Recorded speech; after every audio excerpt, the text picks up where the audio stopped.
So what's your worst dating story or worst date story you've been on? Damn, I'm already jacked that up. What's the worst date you've been on? So you're asking what's the worst date that we've been on?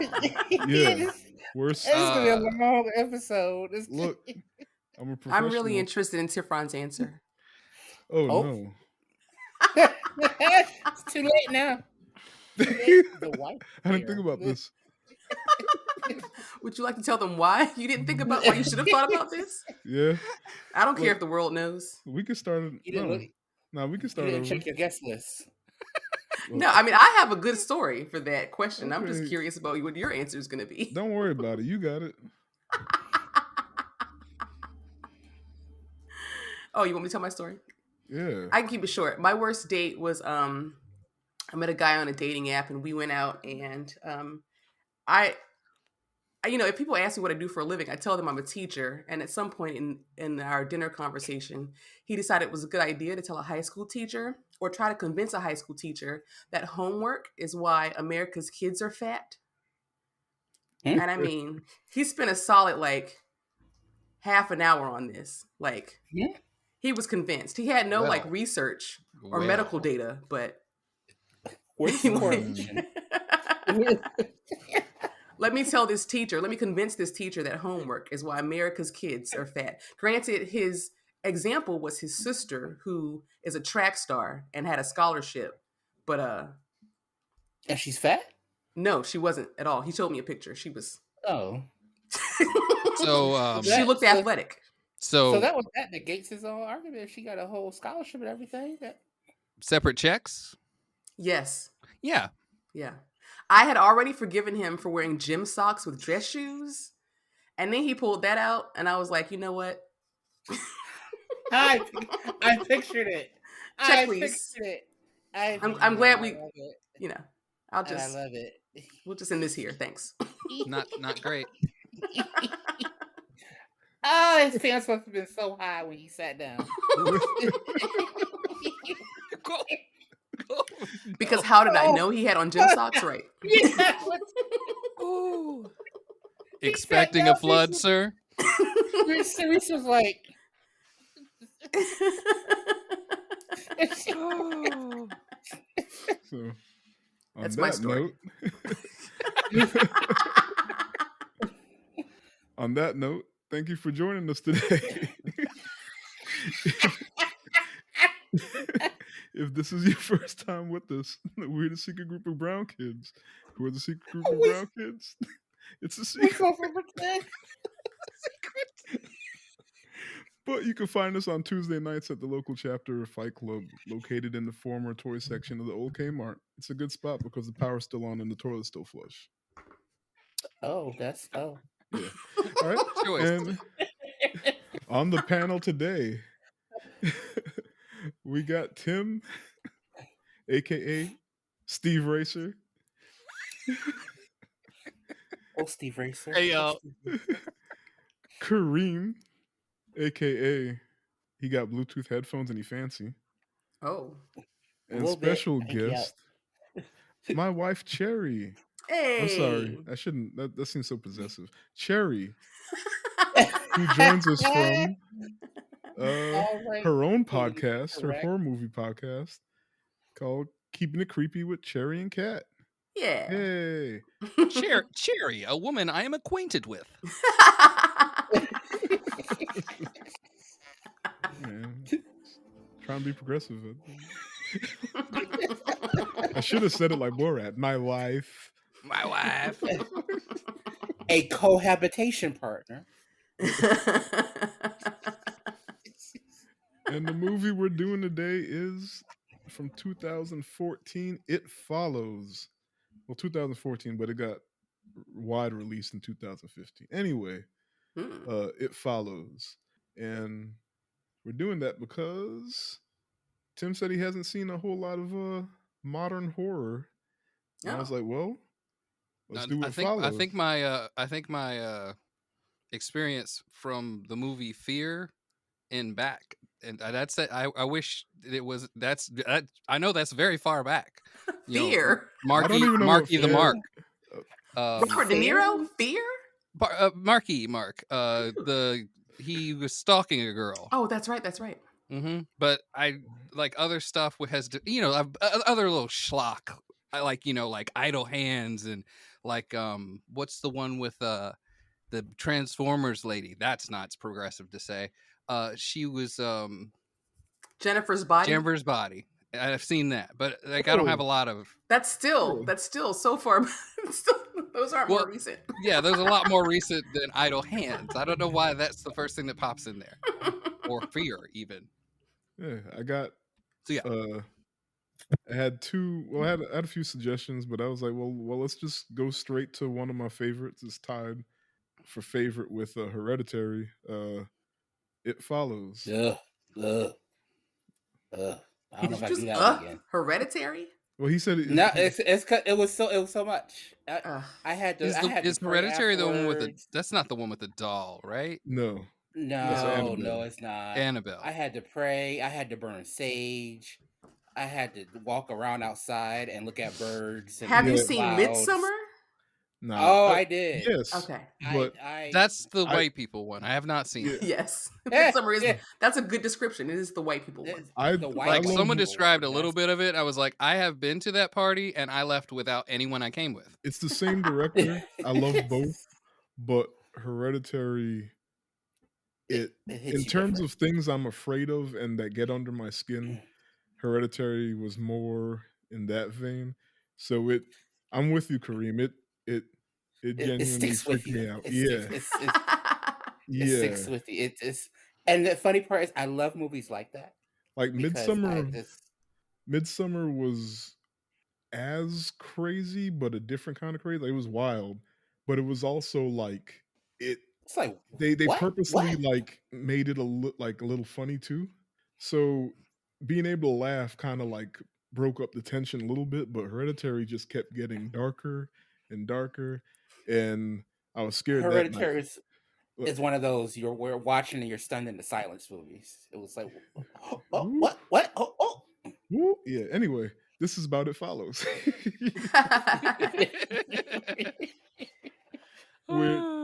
It isn't as scary as Hereditary to me, but like as a movie, I really enjoyed it. So, it's written and directed by David Robert Mitchell. The only other movie that I recognize him from is Under the Silver Lake, which is kind of hard to talk about. Too? Yeah, it's not a similar movie at all. And then it was one of those movies where it was either like shelved or stuck in limbo for so long that it became a joke about whether or not it was real.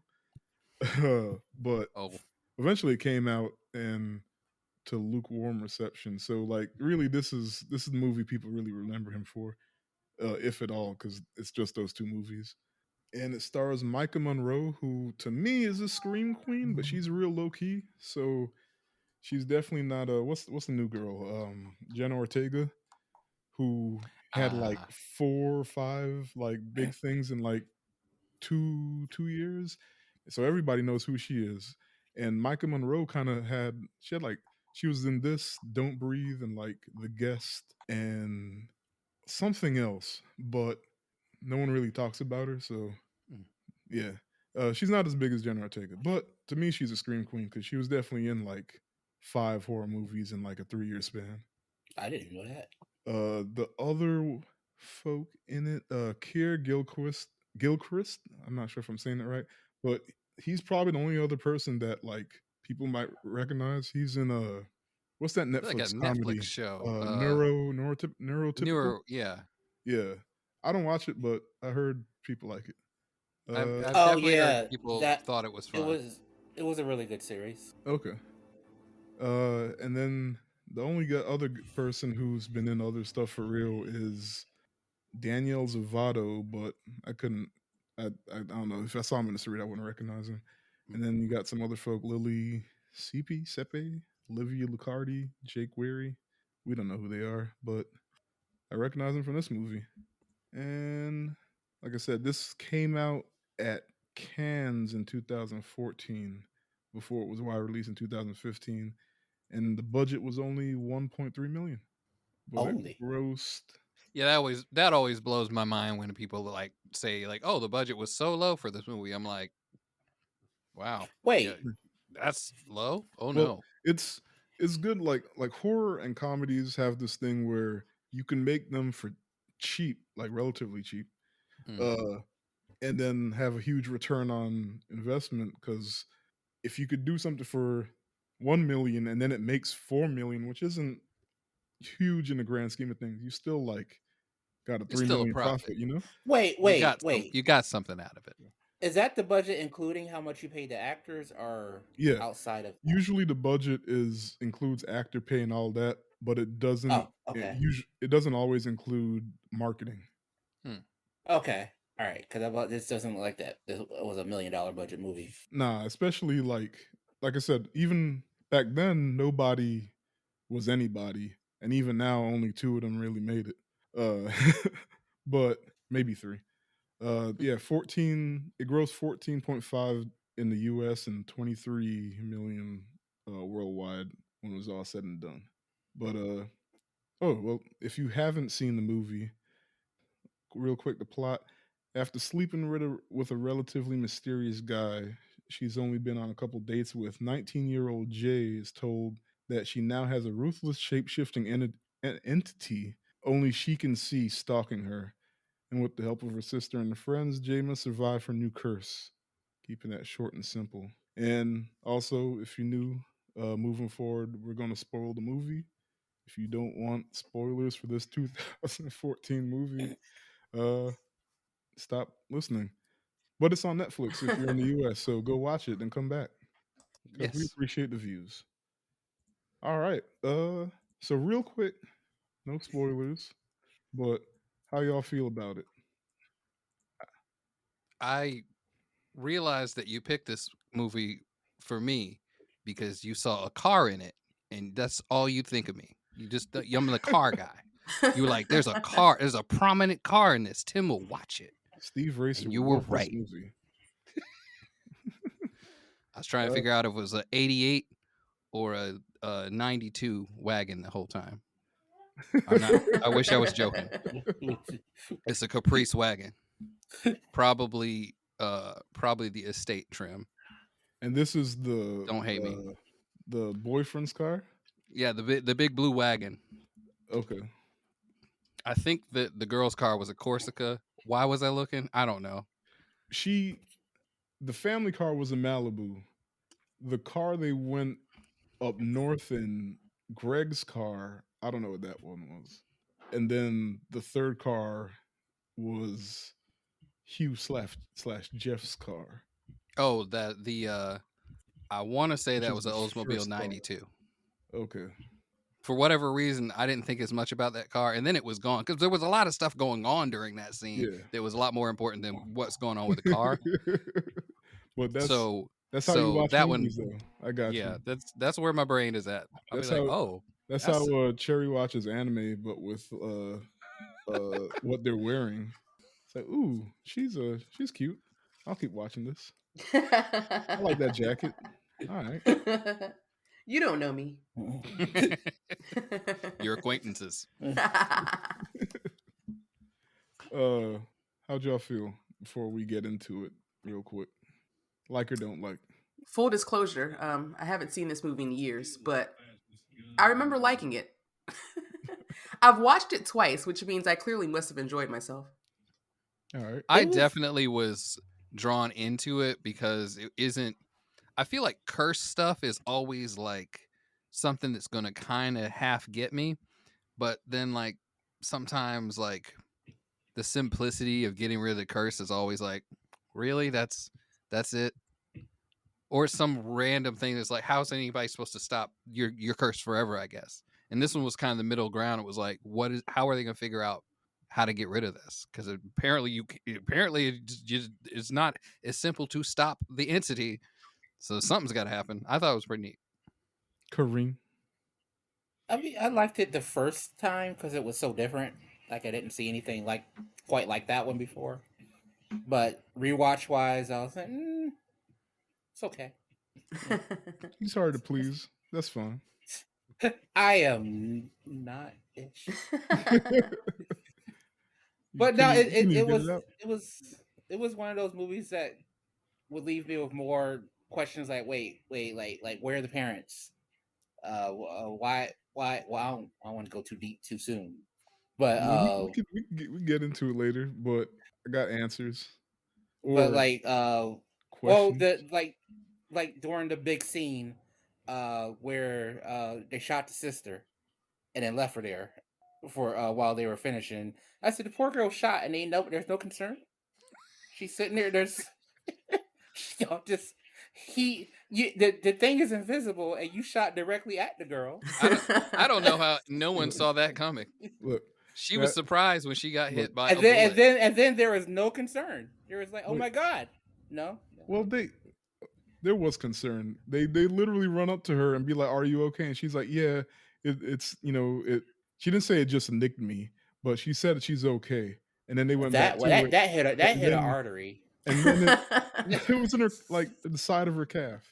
And then That was the a next scene, they're cowboy in the shotgun. hospital with her, and she's back on her little e-reader. Well, there's no choice. You can't leave a girl to die. You got to bring her to the hospital. At that They point. went to her. I mean, yeah, but they couldn't just be like, all right, hold on, Mister Entity.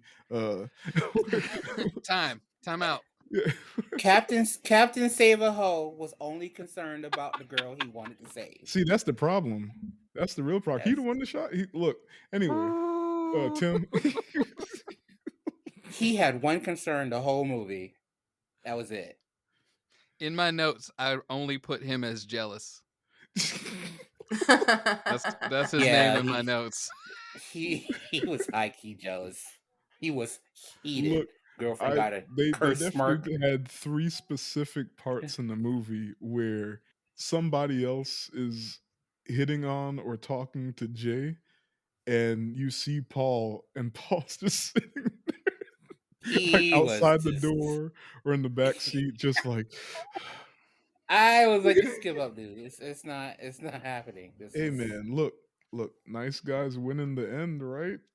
Because anyway, Maybe. we'll get to it. Is that a win? I said we'll get to it. That's what we're calling a win. That okay. Look, he got what he wanted anyway.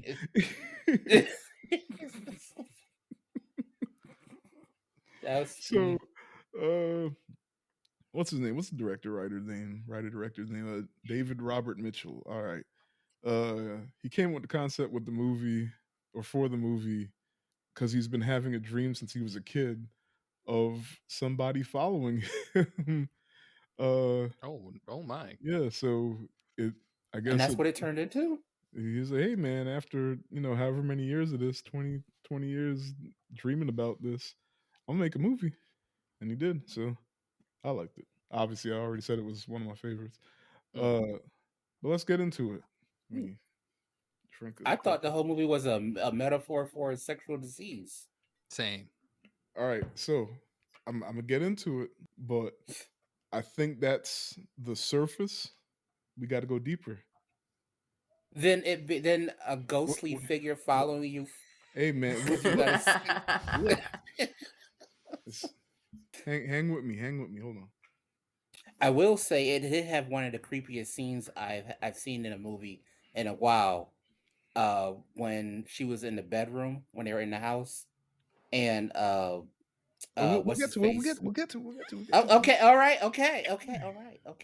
My bad. I know exactly what you're about to say. I got it here. All right. Okay. All right.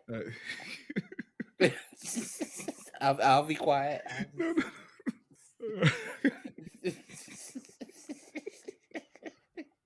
Okay. Movie starts out the girl running out the house and into the street in red stilettos. Are those stilettos? Did I get my shoes, my woman's shoes right? High heels.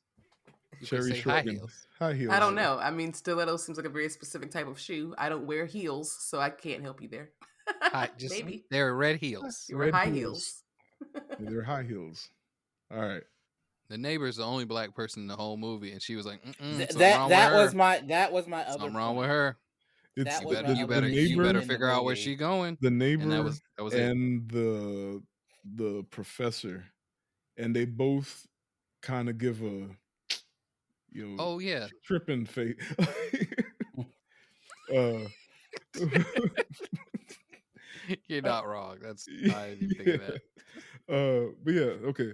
So, but when the neighbor and her dad ask her if she's all right, she kind of just brushes him off, but you can tell she's focused on something. She sees something, like she's running from it, and whatever it is like the way they filmed it.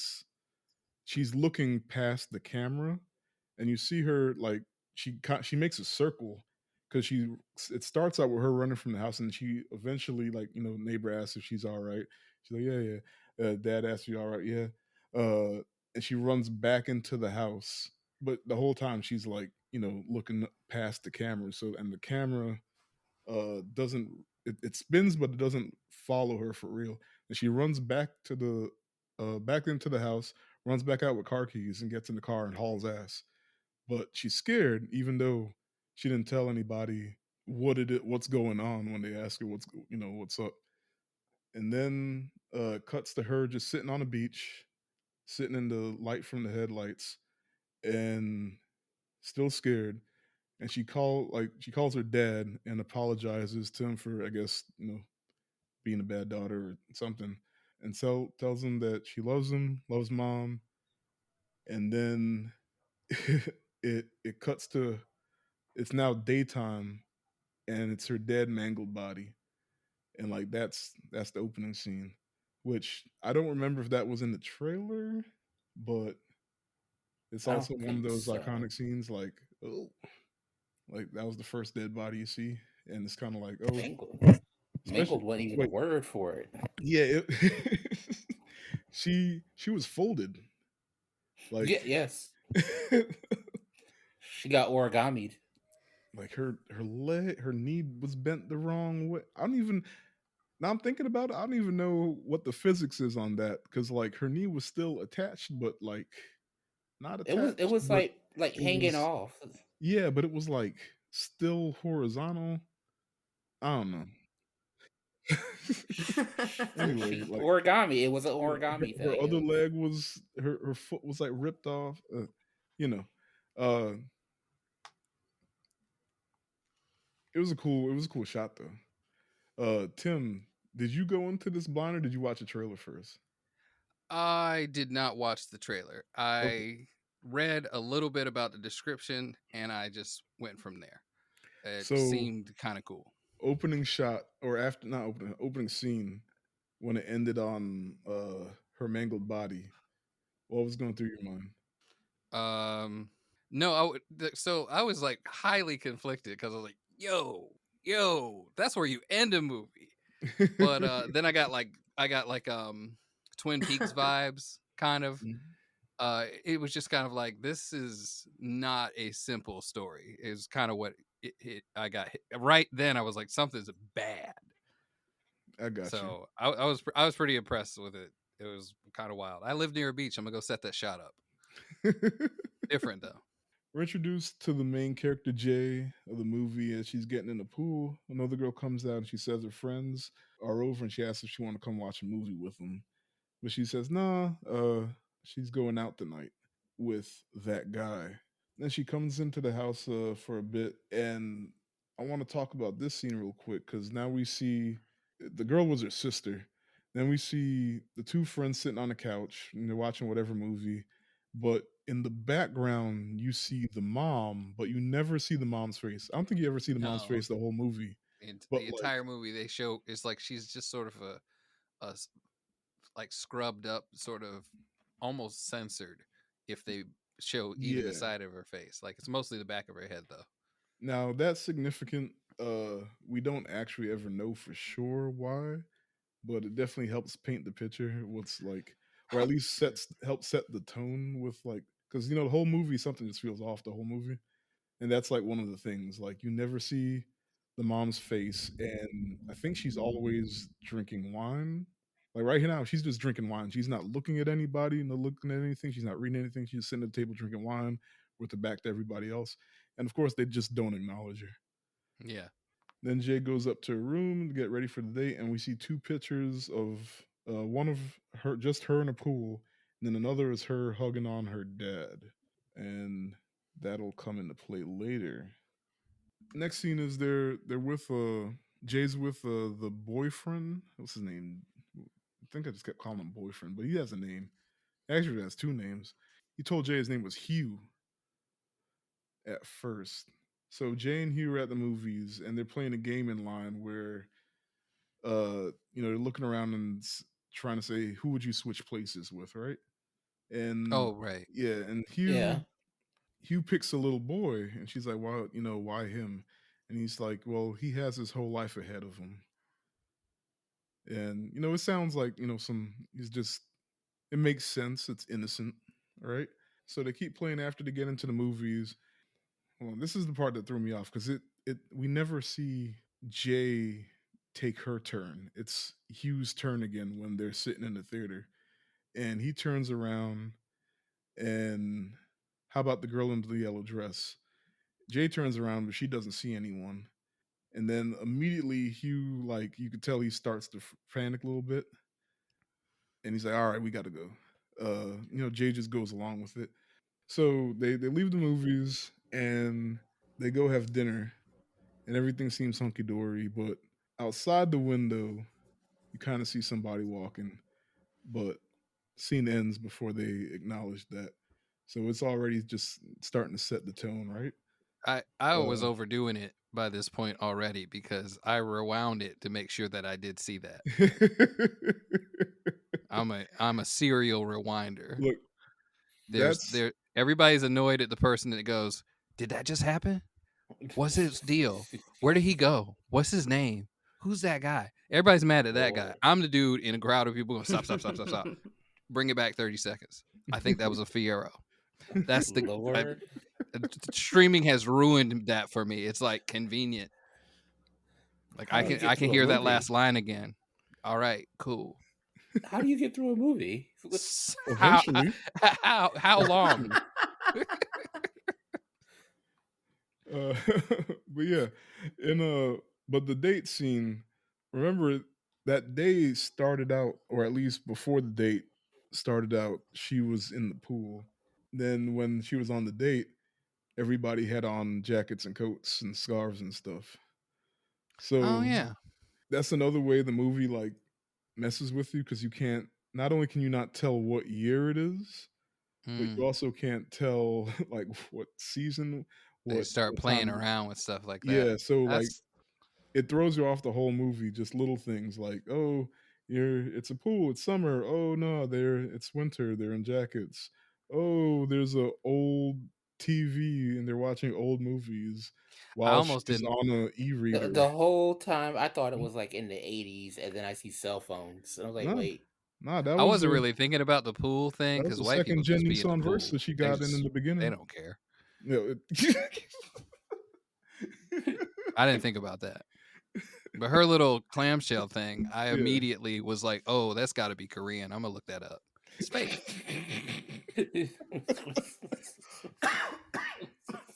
It's not real." I spent the whole movie wondering what that was. Look, it's an e-reader. So look, You was pulling.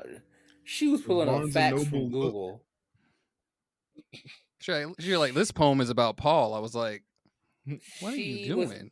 And She if you was look up there closely, it also Googling. has a signal bar too, and she uses it as a flashlight at some point.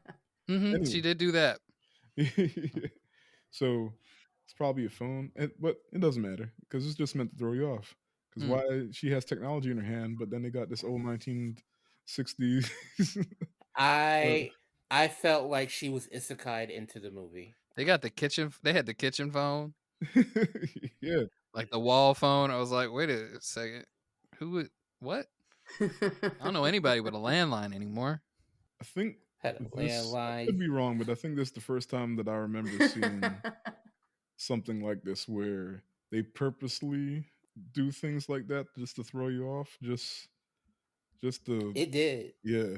Now, if I had to guess, it was probably a creative decision done not just to help with the tone of the movie, but if you do things like that, then you don't got to worry about goofs.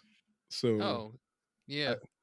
it's kind of a cheat, but I kind of like it, like because Just then just then just two Starbucks cups. like There's no big deal. yeah, like hey, I only got $1 million, and we have outside shots. Now we don't have to worry about making sure no new model cars get in the way, you know, Hmm. because then you don't have the cell phone issue. Because like that's another thing is like horror movies have to get around. Well, why the characters just don't bust out their cell phone to get out of trouble? Because now, even though the first chick had a new car and a cell phone, but you know what I mean, like, Yeah. but so it could be that it could just be he purposely did it just to throw everybody off. But and I watch too many damn movies. That's the problem. So next we get a scene with Jay and her sister walking down the block. The sister lights a cigarette and Jay tells her mom knows she smokes. The sister asks about Jay's date and if they've had sex yet. Jay tells her not yet, but she could tell that Hugh wanted to, but something was on his mind last night. Meaning A little bit. he saw the thing, so it's already building that up. And now, next scene, she's back on a date with Hugh, and they're making out on the beach, and she's the one that suggests, "Hey, let's go back to the car," and they have sex. Then afterwards, Jay, this was significant to me. Jay, no, she was laying there talking about how she used to daydream about being older and traveling with the boyfriend upstate or something, and watching the leaves change or whatever. But then Hugh comes up behind her and covers her mouth with the cloth, like some chloroform. Chloroform is that what it is? That the knockout Yeah. stuff. Yeah. I don't know. I don't go around knocking girls I out. I Right? I had serious issues with that scene because as soon as the deed was done, he was like, "Let me just hop out the car right quick." And I don't say too much about myself. All that walking around was like, "No, you need to leave now. That's what you do. I thought You you were going to leave." say you have to cuddle afterwards. I mean, 'Cause there's an issue to which that should be I on thought your that's where mind you're going too, to but you go. just stay in there. Yeah, And if you're gonna get out, you're gonna drive off. yeah. So when he Like went to why are the they? back of the car, I was like, "What Okay, is he now doing?" that y'all done, why are y'all chilling in front of this abandoned factory? Right? Right, just get out of here. And he was like, "I'm gonna go to the back of the car." What's he got Mhm. back? Did they take off their clothes and put him in the trunk? Because he had a plan and she was all in love. So Yeah, it just he he knew what he's done he this knew too what his many game times. was. He's done I, this too many times. he knew what his game was. I need to get this off me. He knew what he had to do, so he was like, "All right, let me go stretch, get some air." And she's talking about her daydreams, and he came back and knocked her out. But then she Go to wakes up sleep. and she's Go to tied sleep. down to a wheelchair, still in her underwear, and they're up on a higher floor in that abandoned plant that they were getting it Ugh. on in front of, right? And the movie's set in Detroit, so there's plenty of abandoned shit in Detroit. And Hugh Hugh apologizes and says he won't hurt her, and tells her she needs to remember what he's about to say because it's important. This thing, it's going to follow you. Somebody gave it to me, and I passed it to you back in the car. It it can be someone you know or a stranger in a crowd. Whatever helps it get close to you. It can look like anyone, but there's only one of it. And sometimes I think it looks like people you love just to hurt you. So like now we're getting to like he's explaining the rules, right? And I Uh, had questions about his rules too. we'll get to How that. did he know? Hold on. Because Okay, my the bad. chick who gave it to him told him. Anyway, then he tells her he sees it and runs. He sees it and he takes her over to the, I guess, the edge because there's no windows or walls. Because the factory's that old. It's actually an old car factory, but anyway, he takes her over to the wheelchair in a wheelchair and takes her over to the edge, and he shows her that the thing is coming towards him, and it's in the shape of a naked woman, and she's just walking. She's staring at him and walking towards him. But remember, they're all up on a higher floor. He pushes her back to the middle of the room, and like we get this cool camera shot because like the camera is like attached to the wheelchair, So she isn't moving in the frame, but everything's moving in the background because the camera. That was actually pretty cool. Yeah, and it kind of helps set the like she's starting to panic. I mean, she was already panicking, but like imagine not you don't have to imagine, but like you just woke up tied to a wheelchair, naked after you thought everything was all good, and then like there's that level of panic already. Like yo, like this man's about to fucking kill me, and then he's like, look, I ain't about to kill you, but this demon though. Look, it's right there. Look at it. You see it? Yeah, so he pulls it back in, and we get that cool camera shot. And then he continues telling them the rules. You can get rid of it. You just have to sleep with someone as soon as you can. Just pass it along. If it kills you, it'll come back from me. Never go in a place that doesn't have more than one exit. And it's slow, but it's not dumb. All right, pause. So those are the rules. What are you going to say, Kareem? Say he knew too much for me, way too much. Okay, but that's the thing.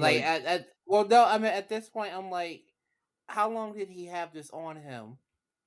But he set him up. Yeah, but not even that. He didn't have to. I think Jay was the first person for him, but when he got it, she explained the rules to him long enough for several other people to so die. somebody else could have figured out the rules. And like he said, just like he immediately told her, just hurry up and sleep with someone else so you could pass it on. So like that's been the thing. It's like they sleep with somebody and then they tell them the rules, and it's like, look, sorry. Now I gave you everything you need to know. Good luck. I don't think Jay was the first one. If I was him and Jay had been my first, I don't know that he would have said it's very slow, but it's not done with such conviction. He might be repeating something that he's been told. He left the wheelchair. He left the wheelchair at the factory. He's not explaining the rules like, oh, these are the rules I was told. He's explaining like, look here, look. I'm tired of this. Mm-hmm. That means he's also a serial killer. Later on in the to movie, a degree, yes. I think he's been there. I think girls keep dying, and he keeps having to find somebody else to sleep with and pass it on. Too far ahead. He says, like, I believe him when he told them that, like, his backstory. I mean, I guess he could have left some parts out, but he told him how he got it, and when he got it, she explained the rules to him. Now, it's still possible that he done passed it around a few times and it came back to him. Yeah. But he did. He did say that the rules were explained to him. Well, I agree the rules were explained to him, but I'm saying the method in which I'm talking about the way he said it, not what he said. Mm-hmm. I can repeat to you some rules, but that doesn't mean that like I've lived the rules. It's not, you know what I mean? I'm gonna need a wheelchair. I'm in the pen factory. Like he felt that. He felt. I almost imagine there had to be at least one person he tried to tell, and they didn't know what listen. I think you're right, because he was chilling at first, and then when he saw the girl in the yellow dress that nobody else saw, like we couldn't see her as the audience either, that's when he started to panic. Because remember, like, why would you go to a movie, right? I mean, even though if he's trying to seduce Jay or whatever, I get it. Well, but he said it still he wasn't in the same city. Yeah, he said because they had to travel to get him. Yeah, so but okay, here's the thing that confused me. Maybe you're right. Maybe he knew the whole time and the whole thing was set up from the jump. But he just, when he saw the thing in the movie theater, like he was surprised. And he was like, oh, we got to go. Unless the surprise was just he thought he had more time. Like he thought it could be either. He did bad math, and he thought I could squeeze a movie in, and then we could go to dinner before. I feel like he thought he had more time. Okay, that's fair. That's fair. Because he went to he rented a house. Yeah. In her city. Where did he get the rent money? But anyway, here's the thing. That part threw me for a loop and never figured it out, even though this is like my sixth time watching the movie. His little hidey house. They said he rented into a house, but then he had an abandoned house. Look, it don't matter. They got Airbnb too. Look.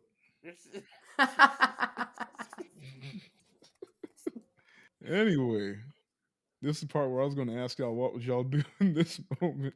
But, I mean, to be honest, hey, I you can't wake fault. up, He a serial killer, but I can't fault him but you for you see you doing. see the demon though, like Oh he no, that was I was just like, no, no. I see. The thing is, I believe you. Please get me off this chair. Would have been like my take on it, mm, but I also know that he. This is just me. I thought about this like way later. I was like, he's not completely trying to be like nefarious about this because he's telling you the rules. yeah. Somebody desperate would have been like, you know what? I haven't tried sleeping with somebody and then killing them. He hadn't gotten to that desperation yet, where it was just like, if I sleep with somebody and I kill him, the monster doesn't kill him. Does it still come back? We don't. It doesn't seem like he tried that yet. So he's still sort of in sort of a gray area of like, I don't want to So die, he's and not a I'm total telling serial you killer enough so yet, that you right? don't. Yeah. He But panicked and said, "I need to get this off me. Look, this is what you got to do. Look, Stay alive, so I don't die. Protect me. I mean, but Protect that's me how in it this was presented pyramid to situation." him. scheme. And then he went home, like case solved. Like he done. I'm good. Hey mom, what's for dinner? I'm He good. I'm fine. he had laid her in the street and just drove off. That's the only part But he that was can't. like, If he lays her in the street, well, no, I guess he does lay her in the street and jump. But like, he don't care about this girl. He look. was like rolling. All right. So yeah, so we back to him laying in the street.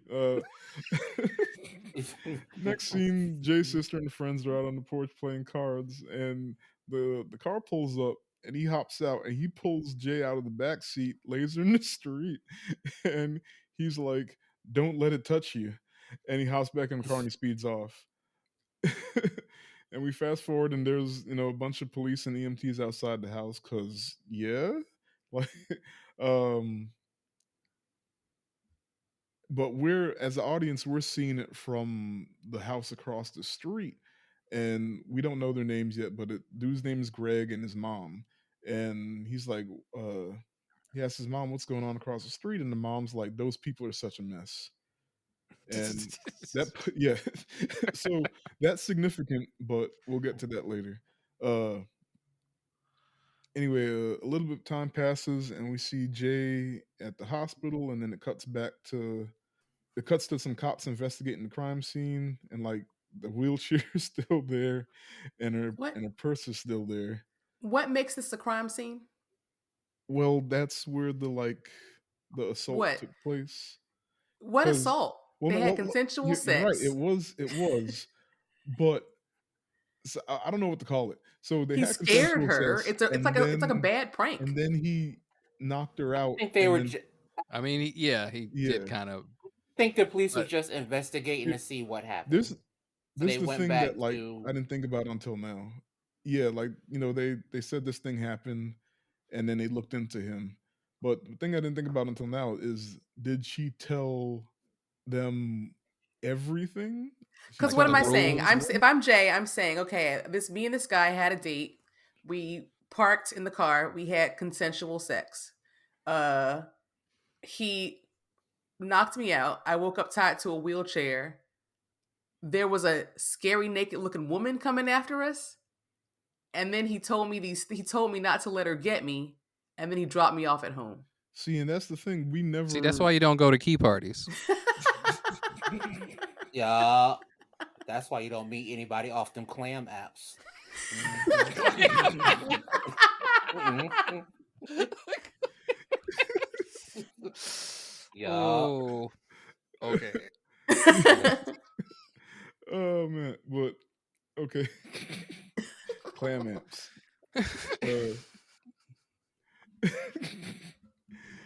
Anyway, so now we're at the family house.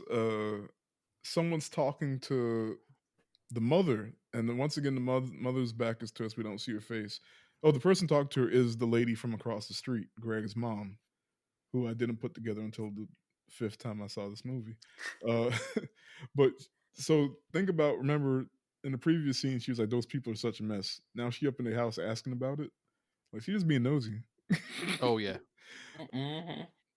So Greg's mom talking to the kid's mom, and she's like, did she catch anything? I don't think so. Oh, poor Jamie. uh and then the mom says apparently used a fake name to rent a house in the city. Police searched the place and they can't find him. Which once again, he rented a house in the city, but then they Airbnb. found and he was holed up in an abandoned house.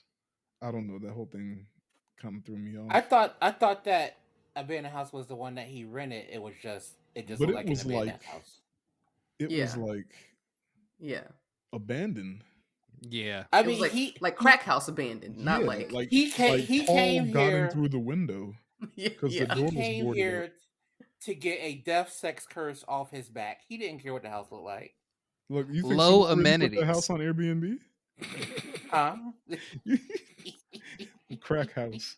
It was the 3 beds, cheapest. 1 bath, It was the cheapest one he can afford. $50 a night. And he was like, "Look, man, I don't need it. I'm not actually gonna be sleeping there." 2 rooms, half bath. I needed long enough to go find an innocent girl. Maybe he was out on his own for a while, and then after he got it off of him, he went back home to his mom. I mean, that's reasonable enough. But I could still, see that, but his mom was too happy, too good for that to be the case. Mom was 'cause directly in the 80s because she's like, "Oh, it's your little friends are here. Come on in. Come on that part when inside." she saw one girl. What, you one of his friends? Oh, do you all want to come in? Yeah, and then she even 5 like other looks over, random and, like people. Greg is like peeping in the car and everything. Anyway, yeah. Do you but, guys want some cookies? we get after the scene with the moms talking, we get a quick scene with Jay staring in the mirror, and like she's like, you could tell she's dealing with what happened or trying to process it. Also, little boy's peeping in through the window, but we saw him early when she was in the pool, and she saw him too. But She used to creeps. yeah, so like I've never been able to figure out if the boy was significant other than like I don't know. He Well, he knows it'll he knows where Well, the no, pool is in his wasn't neighborhood. it He kind of knows plays she sees into wasn't some that boogers. Go ahead. wasn't that the boy that that the demon thing turned into at the pool? Wasn't that the same boy? No. I think it did turn to him later at one point. Oh, That's what I Weirdly thought enough, that was. when I he was trying to come through the hole I didn't think that in was the him door. because that dude looked dead, but maybe you're right. Maybe I didn't put two and two together. I didn't dawn on me. But I'm here thinking about it. Go it ahead. could just be that, I mean, like if it was the same boy, it could just be that it was turning into someone she would recognize, Right. I hoping to mean, get yeah, access, not Mhm. necessarily that, or I mean, at that point, it wasn't to get access because it was already in pursuit, but uh, it also fucks with her. So, like, it. Hugh said it's not dumb because it purposely like it isn't just oh I'm coming after you and I'm gonna kill you. It's I'm gonna fuck with you along the way. I need to So wear you down so you do something yeah, stupid. yeah. I took it as not dumb as in like it figures tigers out a or way to get monkeys him. not dumb in the wild. They Oh know no, how to. it fucks with them. There's the one part where it was on the roof as a naked dude, and it wasn't following them. It was he just stood on the roof watching her. So Yeah. it thinks. It just Soften his prey. yeah. So Hugh said it. He's like, I even think it turns into people you love just to mess with you. It's devious. After that, we're at I think I keep calling it the community college because it just looks like a community college, not Yeah, I What thought it else was would a it be? college. Yeah. a real college. I mean, Oh, I don't mean community college is Real. where college. Real. Burn. Real. Wow. hey man, I dropped out of community college, so I can't really, I'm not. No, I'm not up here, like HU. I mean, it may not be Harvard, but Look, Harvard by the highway. At the Oh, time, okay. the community college had like $200 classes. Couldn't beat that. Anyway, at the community college, Jay's in the class, and we also see that the boy across the street, Greg, is also in the class too, and she looks out the window and she sees an old lady walking towards her, and the way she's walking, like she's walking straight towards her, like across the lawn and stuff. And she was also So in a hospital gown. no, it's a nightgown. It's a nightgown. Was that a nightgown? Like I, an old I lady nightgown. Yeah, yeah, old like a lady grandma nightgown. nightgown. Yeah, so it Oh, looks that like a was hospital. oh. It flows like a hospital gown, but yeah, it's an old lady nightgown. Uh, and that's when this is the first time she sees the entity, the demon, uh, and it's like, oh shit, it's coming. So she starts to panic. She hauls ass. The professor's like, yo, what the fuck's going on? And when she gets into the hallway, it meets her in the hallway, and it's just walking towards her, and she yells out at it, but there's two other girls in the hallway, and they look at her, and you could tell that like they don't see the old lady, and she can tell that Yeah. they don't see the old lady either, and that's when it's like, okay, this shit is real. And then she dips. She immediately goes where? To her sister and Paul, who work at an ice cream shop. Apparently I'm not from Detroit, so but all these places are significant if you are from Detroit. Like that's the real ice cream shop and stuff. Anyway, Like it's yeah, an iconic place in Detroit. yeah. So if you're ever in Detroit, go to the It Follows ice cream shop. This is the abandoned house from. Oh wait, no, this is just an abandoned house. This is Sorry, just an abandoned Detroit. That's an advertisement. You should do a double feature. We're not a Detroit. double feature. It Follows and Barbarian. Drastically different stories, sir. Oh, All 20 feet from 8 Mile. They even mentioned 8 Mile in the movie. They mentioned 8 Mile. That's the only thing I saw when I went to Detroit. Is I realized I was like, oh, this is 8 Mile, and I was like, rolling. I was like, oh, this answers a lot of questions. It is one of those areas where like there's this drastic change from one side to the other, where it's just like, this is where the people, if you asked if they wanted to go to Chili's, they would say yes. These are the people over here where if you asked if they wanted to go to Chili's, they would go, the fuck you talking about? There ain't no Chili's nowhere. Ain't no Chili's nowhere. And then they cry. Not why are they crying? Oh my god! Because they miss Chili's and poverty, but mostly the Chili's. Mostly the Chili's. Yeah, so she explains. I don't remember if she explained it to them before this, but she's explained it to him now. Like, yo, what's going on? There's this demon following me. And the sister kind of doesn't believe it, but of course, Paul, my man Paul, Paul does, and he's like, okay, well, we could all sleep over, and I'm gonna stay up all night. And that's not why Paul just wanted to sleep over at that point. Well, yeah, of course. His three best friends. It was nothing about belief. It was I got my way in. I mean, I'm gonna side with my man Paul, because he was like, Paul is trying to look. I mean, Paul trying to get the cookies, but he's trying to get out of the friend zone. He look.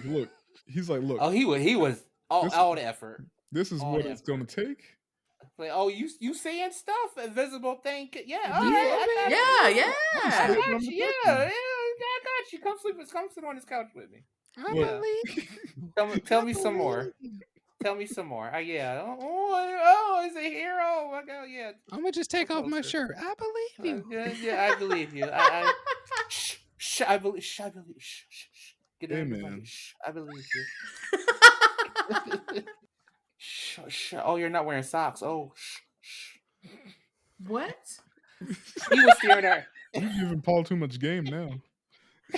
There was a scene where he was staring at her feet, and I was like, why is he locked onto her feet? Look, it's her whole essence. It's her whole essence. He wasn't looking at the whole essence. He was on that big toe. Anyway, Curry. uh, now they're at the sleepover, and little sister's asleep upstairs, and Yara's on her clam phone reading. You know what? I think she only has like 3 lines the whole movie. And, like, I figured out where I think I didn't watch a lot of Orange is the New Black, but I Mhm. think she's in it. The the glasses sister with or the clam Yara? phone. Yara? Mm-hmm. You think that's her? Is she? I think she is. I would have to look up like who, but she something. I don't know where I got that from. I think she might have been one of the side characters from that. I mean, there was like 50 There's of like them, so it's there's like possible. 100 people in that show. Yeah. So they're upstairs, but Paul's downstairs, and then Jay comes downstairs because she can't sleep. And then they start talking about I guess they're reminiscing, and we learned that Paul was Jay's first kiss. See, like, Oh yeah. but then he immediately went and kissed Kelly afterwards, and then Kelly told Jay, Questionable. and I guess that's when they're like, because you could tell there's some awkward tension between them. But at first it was like, okay, maybe Jay's just older because Paul is hanging out with the younger sister and a friend. So, but I think they were all friends together. Mm. But now you learn that Paul was Jay's first kiss, but I guess they didn't really talk too much after then. After that, I don't know. That's because he ghosted her and kissed another woman, so he was like, "Oh, all Well, right." after that, and then the sisters talk to each other, and then they're just like, "Well, we both aren't going to date Paul, but also Paul's a constant, so yeah, you come over watch movies. We just not gonna, you know, you're just What gonna up, live in the corner dude? now." I don't know, kids are weird. Uh, they joke around a bit more, and then you hear a window break in the kitchen, and like obviously Jay starts to panic, and Paul suits up. Boy. So, Paul suits up. He runs, or he wants to go see what happened. He came back and it says a brick got thrown through the, or someone broke the kitchen window. This is what bugs me. His next thought is, I'm gonna go wake Kelly up. Like, Not the Yeah. okay, parents. someone just, we already done wrote off the parents, but someone just broke the window, and his first thing is, I'm gonna leave you. So he does. He leaves her. He runs upstairs, and then Jay, what does she do instead of going with him or staying where she? I don't know. She goes to see the broken window. Turns And out. we get we get this shot where like the camera's following Jay, looking like to the left of the screen, which I don't thought this really cool. And then she turns to face the screen, and then it cuts to the other side what she's looking at, and it's it's the demon. By the way, I'm calling it a demon because I keep fucking up the word entity.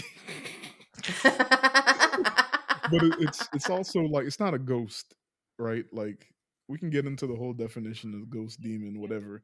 It's definitely an entity, right? It is it does it fit the definition for wraith? Do you think it's trying to get revenge?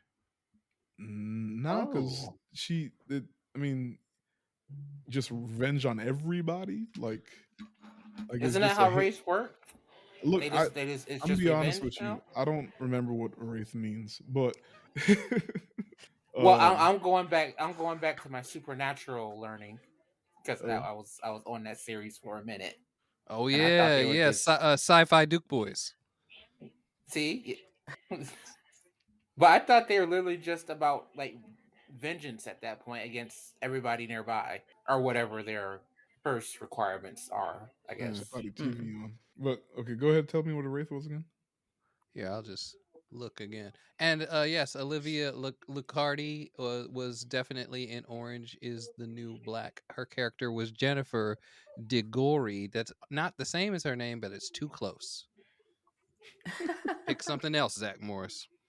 A wraith, a ghost or ghost-like image of someone, especially one seen shortly before or after their death. Okay, Hmm. I don't So it think it has could the fit Not into any quite. specific definition, and it might be on purpose, Mm. going off of what the director said. But we could call it the Wraith, or we could call it. You okay. I love dictionary.com, or excuse me, collinsdictionary.com, because they're lazy. Would you like to hear wraith used in a sentence? Yes. A wraith is a ghost. Mm. Oh, thanks. They ain't Thanks, even Colin. they ain't even Thanks. they're not folks. even trying. Thanks. Thanks, Colin. All right. No, it's a ghost. They're lazy. It's a ghost. So okay, this entity shows up. I feel like the imagery of the that they picked out for some of the stuff was obviously some of the stuff they paid for the most in the movie. The makeup, like the makeup and the composition for some of these things is like, okay, that was clearly a showpiece for this entire scene. They're also disgusting. But holy crap, this first one was like, that's so much happening at once. Now I'm gonna get into it when we start to break it down after we get through the movie. But yes, she has a busted, like her mouth is bleeding, her clothes are ripped, and she's peeing on herself. And if you saw her at any point, even in broad daylight, you would probably react the way Jay reacted, even if you didn't already know that like this thing is some absolutely yeah, supernatural thing here to kill me, right? So yeah, she runs upstairs to her room. The other kids are in, I guess, Kelly's room. So she runs upstairs to her room, starts banging on the door. I think Paul and Kelly come in first, and they shut the door behind them, and they're trying to calm her down. And she's like, "It's in here, it's in the house," and they're like, "What's in the house?" Yada yada. Yeah. And then someone knocks at the door, and it's like it's Yara, and it's like, oh, they weren't sure if they should open it or not, and they do because for whatever reason Yara didn't come with them, even though Yara was the one that was awake and Kelly was asleep. But Yara's at the door, and she's like, "What's going on?" But she doesn't come inside the room. She's standing in the doorway, and then we get the demon in the form of the tall man come up behind her, and that was the best. Like, I wouldn't say it wasn't a jump scare because it wasn't a jump. It wasn't like a instant thing, right? He just came out the darkness, and like the first time I saw that, like I felt the like that shiver come up from my heels and up my spine. Yeah, it was definitely ugh. You know, Jay's the only one that could see it, so I can't really knock the other three for not reacting. Everybody did a really good job of not having like congruent reactions to anything that was going on. I thought it was great. Because it's like at that point they still didn't really believe her.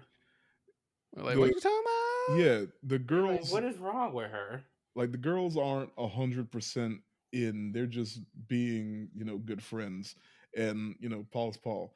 But because the tall man, when he comes out the darkness, he doesn't just like he purposely doesn't touch Yara. He squeezes past her, and like Jay is just like, yeah, and she. I guess her room beeline. she has like a balcony or something, and she runs to the door, rips open the balcony, and everybody in that instance. She does that twice, by the way, where she just like leaves them to die, but also she knows it's after her, so I guess you could argue that they are right. But there's two times where she literally leaves the group and just hauls ass. This is the first time she we don't see her, but she jumps down onto the lawn, picks up a bike off the lawn, and just hauls ass. Yeah. She is gone. I'm like, what is happening? Two times. It's so funny, and it gets funnier the second time she does it. She just hauls ass to like the like a park somewhere, and she's sitting. That's the only part. Like, why are you in the middle of out in the open at night? Darkness? Well, there was just lights. sitting there. There wasn't lights outside the park. But you're surrounded by darkness. That is so creepy to me. She's already outside. Where's she gonna go? Everything's closed. I don't know if Michigan got Wawas. Like,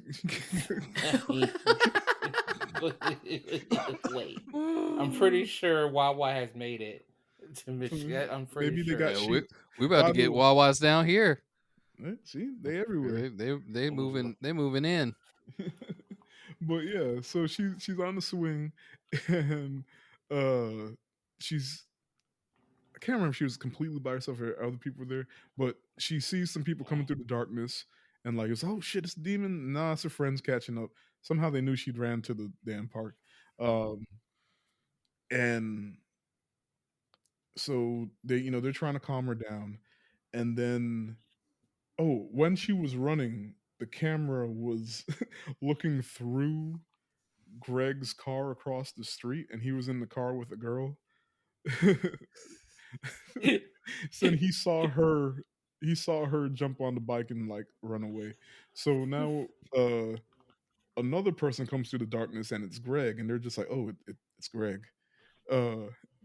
And he's just like, you okay? I just saw you haul ass.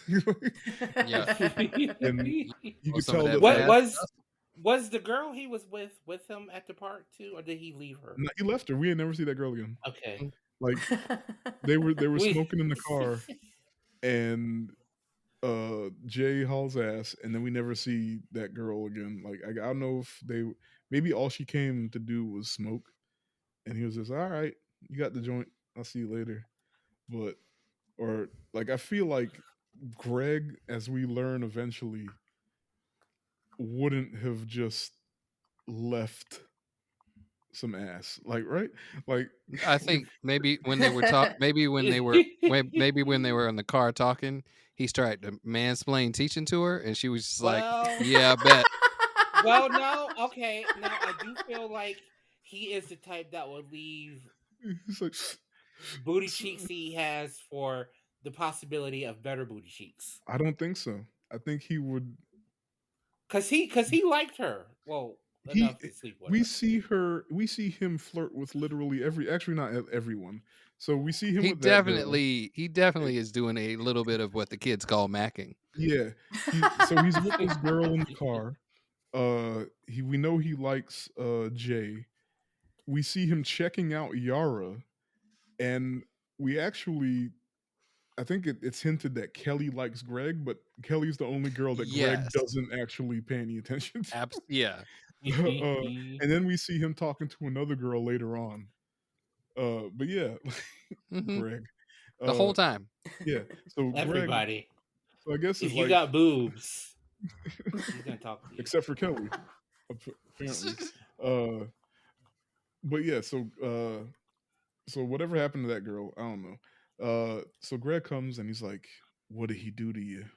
Or no, the sister Kelly's like, why'd you say it so dirty like that? No, okay, so Jay's like, I have to find them. They're like, what do you want to do? And Jay's like, I have to find them. And Kelly's like, Hugh. And she's like, yeah. And then Greg's like, what did he do to you? And then, but like, because he's trying to like, he said it that way because he's trying to like, he's trying to, he's like Paul now. He's trying to be he's puffing like, I'm here to protect you. He's Paul with a plan. He got to figure it out. They all scheming. This is tried and tested.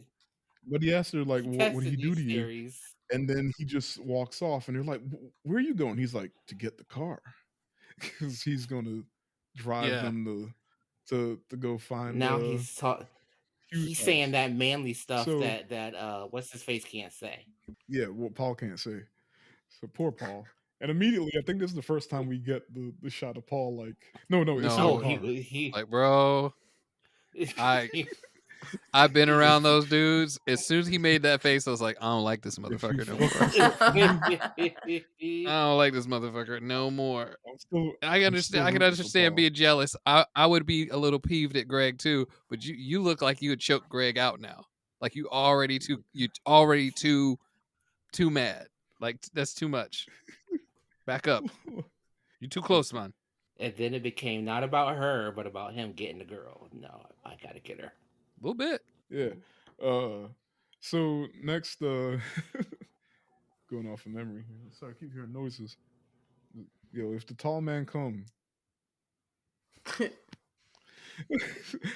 Ain't nothing I can do. You over here This is like making British drill lyrics. If the tall man come, tell me the tall man come.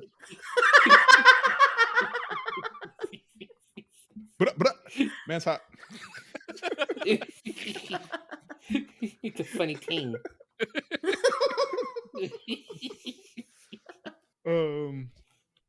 So the five of them, it's morning time now. They're driving, and this is another part where I'm not sure how we got to it, but they knew where to go, and they get to the abandoned house, and uh, yeah, and we see Paul falling through the door, not the door, the window, and they're looking around the house like the place is obviously abandoned and falling apart. Like literally, there's a part where Kelly's looking at one thing, Jay's looking at another, like but they're both by themselves. Kelly touches it and like it cuts to Jay and like what Jay's looking at fall like the wall falls and then there's just Kelly. Yeah. But they all he also had like tons of little noisy traps like hanging around, probably to alert him that something was coming through. Yeah, but that was his safe all house. in all, it's like how long was he in this place? Well, how long did it take him to figure out he needed to do all this? Yes. How long it took him to save for the wheelchair? You got like you got Kevin McAllister traps in there. Like, I got this. But yeah, and then I have to talk about it. Paul is in like the bedroom, and there's a bunch of porn magazines with dirty tissues on top. And Paul, look, I don't know what this says about Paul, but Paul just picks up the magazine and just kind of just like shakes off the tissue, and then just goes through them. Look, Paul is horny. Okay. Paul been trying to get some from the same girl that won't give him the same amount of time. Now he's going across town. It's his own fault. No. Now he across town fighting some curse that he don't think is a curse. Now he got some pretty boy in his way. This is Paul's redemption arc, Karreem. Because remember, he was Jay's first kiss, and he ruined it by kissing Kelly. So now he has to get her back. He is through. He saw some porn mags. He said, "Fine, I'll take care of myself." No, he like because it will cut between the pictures of the magazine and back to Paul's face, and Paul is unfazed. He is here hunting for clues to save. He just knows how to keep. He knows how to keep a straight face. I am the man who would fight for your honor. That's Paul. Paul is definitely the guy that would get people killed for trim in the 70s horror movies. He's that character. They just like, kind of put a different coat of paint on him, changed it to a modern cut jean jacket and just dropped him into this movie. He is that guy in the Jason movies at the camps where they go off and have sex and die. He's that character. That's or have you ever seen? I want to say it's Creepshow, the one with the dock floating in the lake and the slime. Yes, that boy. That boy is like, I'm gonna just. Oh, she's laying on her side. I'm gonna just do a little bit of. No, you don't. No. No, you don't. You know better than that. You know what's going on. And this the time you. I'm glad you got. I'm glad that slime waved up like a tsunami and grabbed me. That slime is one of my favorite. I love that one. That is one of the best horror things. That is like my top 5 horror things. It was very cool. Slime boy, Paul. So yeah, inside the porn magazine, Paul finds a picture of Hugh in a Letterman jacket, and Jay comes and she looks at the picture and she recognizes the high school that the Letterman jacket's from, which is wild because aren't they all like the same? But Yeah, Yeah. I thought. yeah, they go to the school. They leave the abandoned house and go to the school, and they talk to somebody there, and they look through the yearbooks, and some lady confirms, like, yeah, that's the guy. His real name is Jeff. My name is Jeff. Sorry, that was unnecessary. It's okay. And in the high school, or in the car, it's in the car, yeah. When they leave the high school in the car, Greg puts his hand on Jay's shoulder and comforts her, and then it's the Paul in the back seat. Man, shit. Poor Paul. Paul look like he's like one more annoyance from saying the N word for no reason. Paul looked like it's gonna he come was about out. to just yell, "Damn it!" Damn it! Like your neighbor.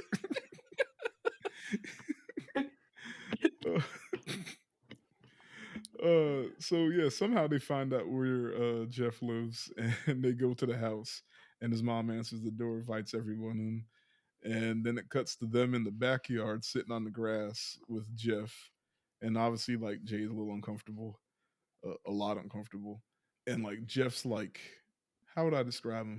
He's not he's anxious, he's super anxious, and Oh, but because he's scared now. He's been looking over his shoulder for how long? oh yeah, I mean he's still looking over his shoulder, but yeah, once you can see it, you can always see it, even if you pass it on.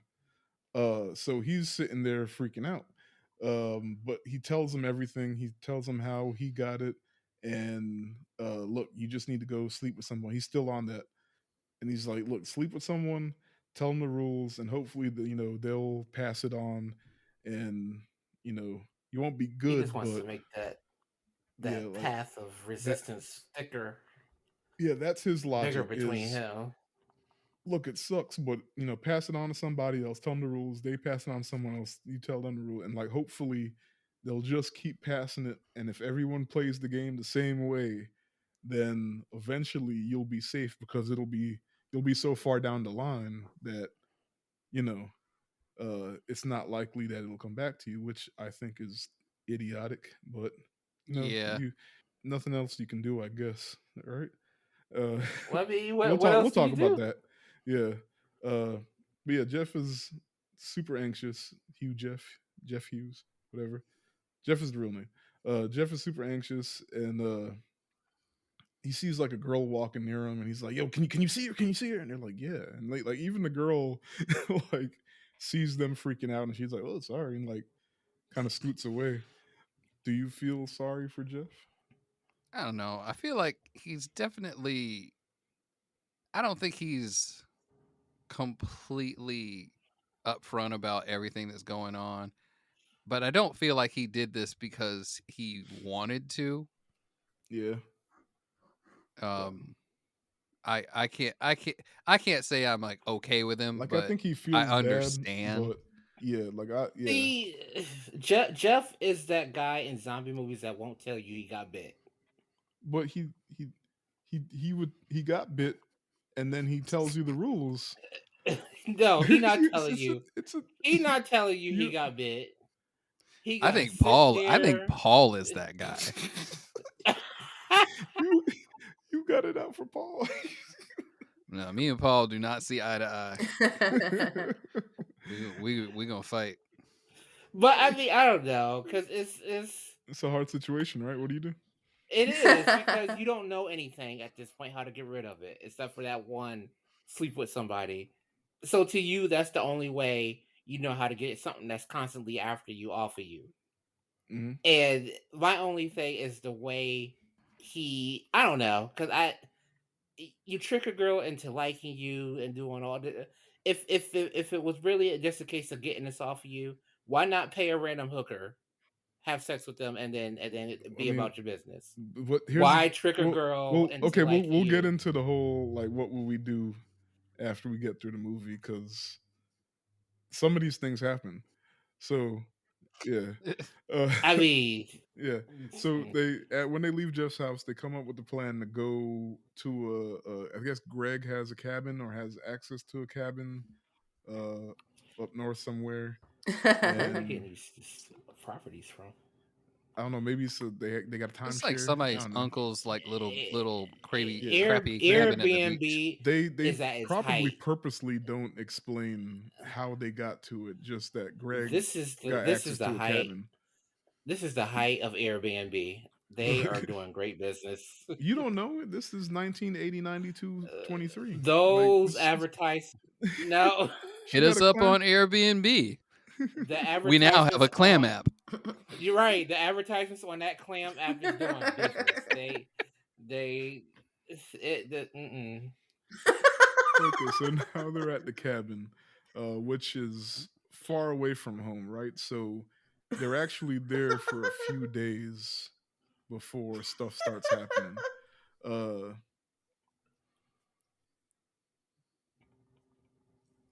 Yeah, because you can tell like she changes the clothes a few times and they're doing different things. She's practicing how to shoot a gun.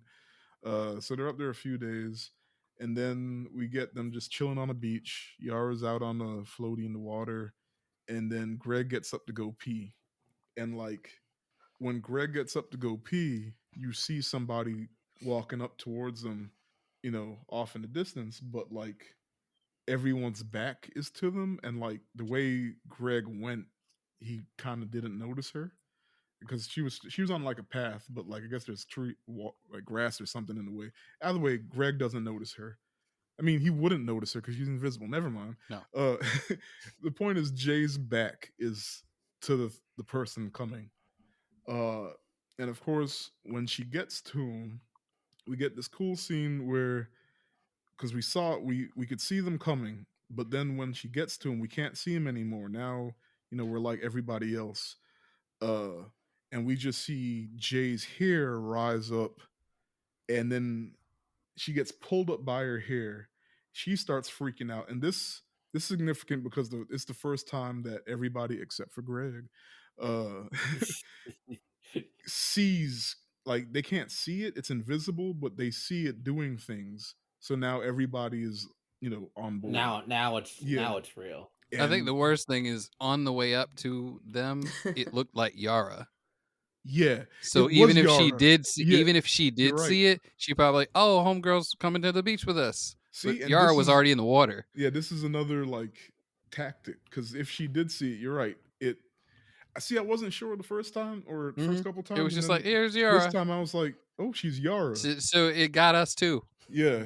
In a way. Oh, that brings me to a point. This whole scene kind of puts out. So remember Jeff, when they were at the way early in the movie, when he saw it, he goes, "You don't see that girl in the yellow dress?" Yeah. Yeah. Okay. When Jay sees it, she never sees any real colors but white. Most of them are wearing white or like mostly white. Nobody's wearing colors. Does Jeff see it wearing yellow? Or is just a subtle thing that they kind of didn't quite get right? Maybe it's just a subtle thing. Because my thing was just kind of like, oh shoot, they could just look like anybody. But anytime it shows up, even if it looks like somebody's wearing mostly white, I never noticed that I did notice it. Thank you. That's the thing that from that point on, I was like, if somebody wearing white, I'm more suspicious of them now. Okay. That's okay. I didn't notice that. Yeah, I was either. Yeah, I was now, like, oh no. Half the time they're in underwear.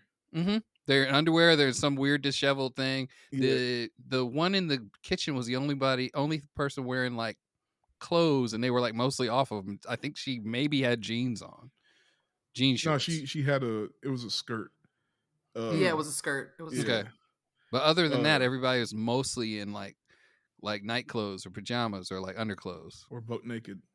Yes. Yeah. Or on the roof. Yeah. Up on the roof. You're right though, but that girl outside the movie theater in the yellow dress was like looked clean. Was well, like, no, we don't see the yellow dress. He says it's a yellow dress. Oh no, that's right. I thought we did see it. Well, now I thought we saw like a glance of. I thought we get like a quick glance, like not the camera focused on it, but I feel like it was like a flash, like just a quick little. I could be wrong. Maybe I missed it. But she didn't. I thought we don't see it until Jay can see it. But to them, she doesn't look off in any kind of way because everybody else looks like something's clearly wrong with them. Right.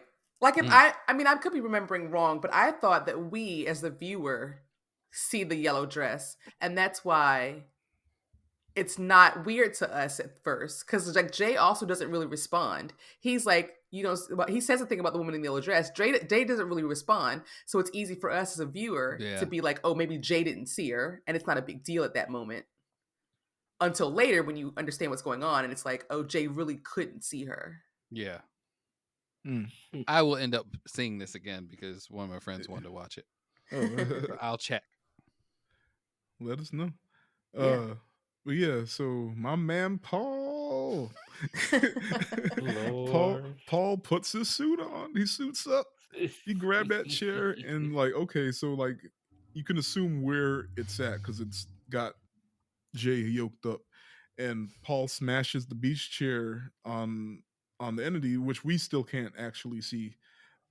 But now we know like it can take damage because as soon as the beach chair smashes on its back, it drops Jay.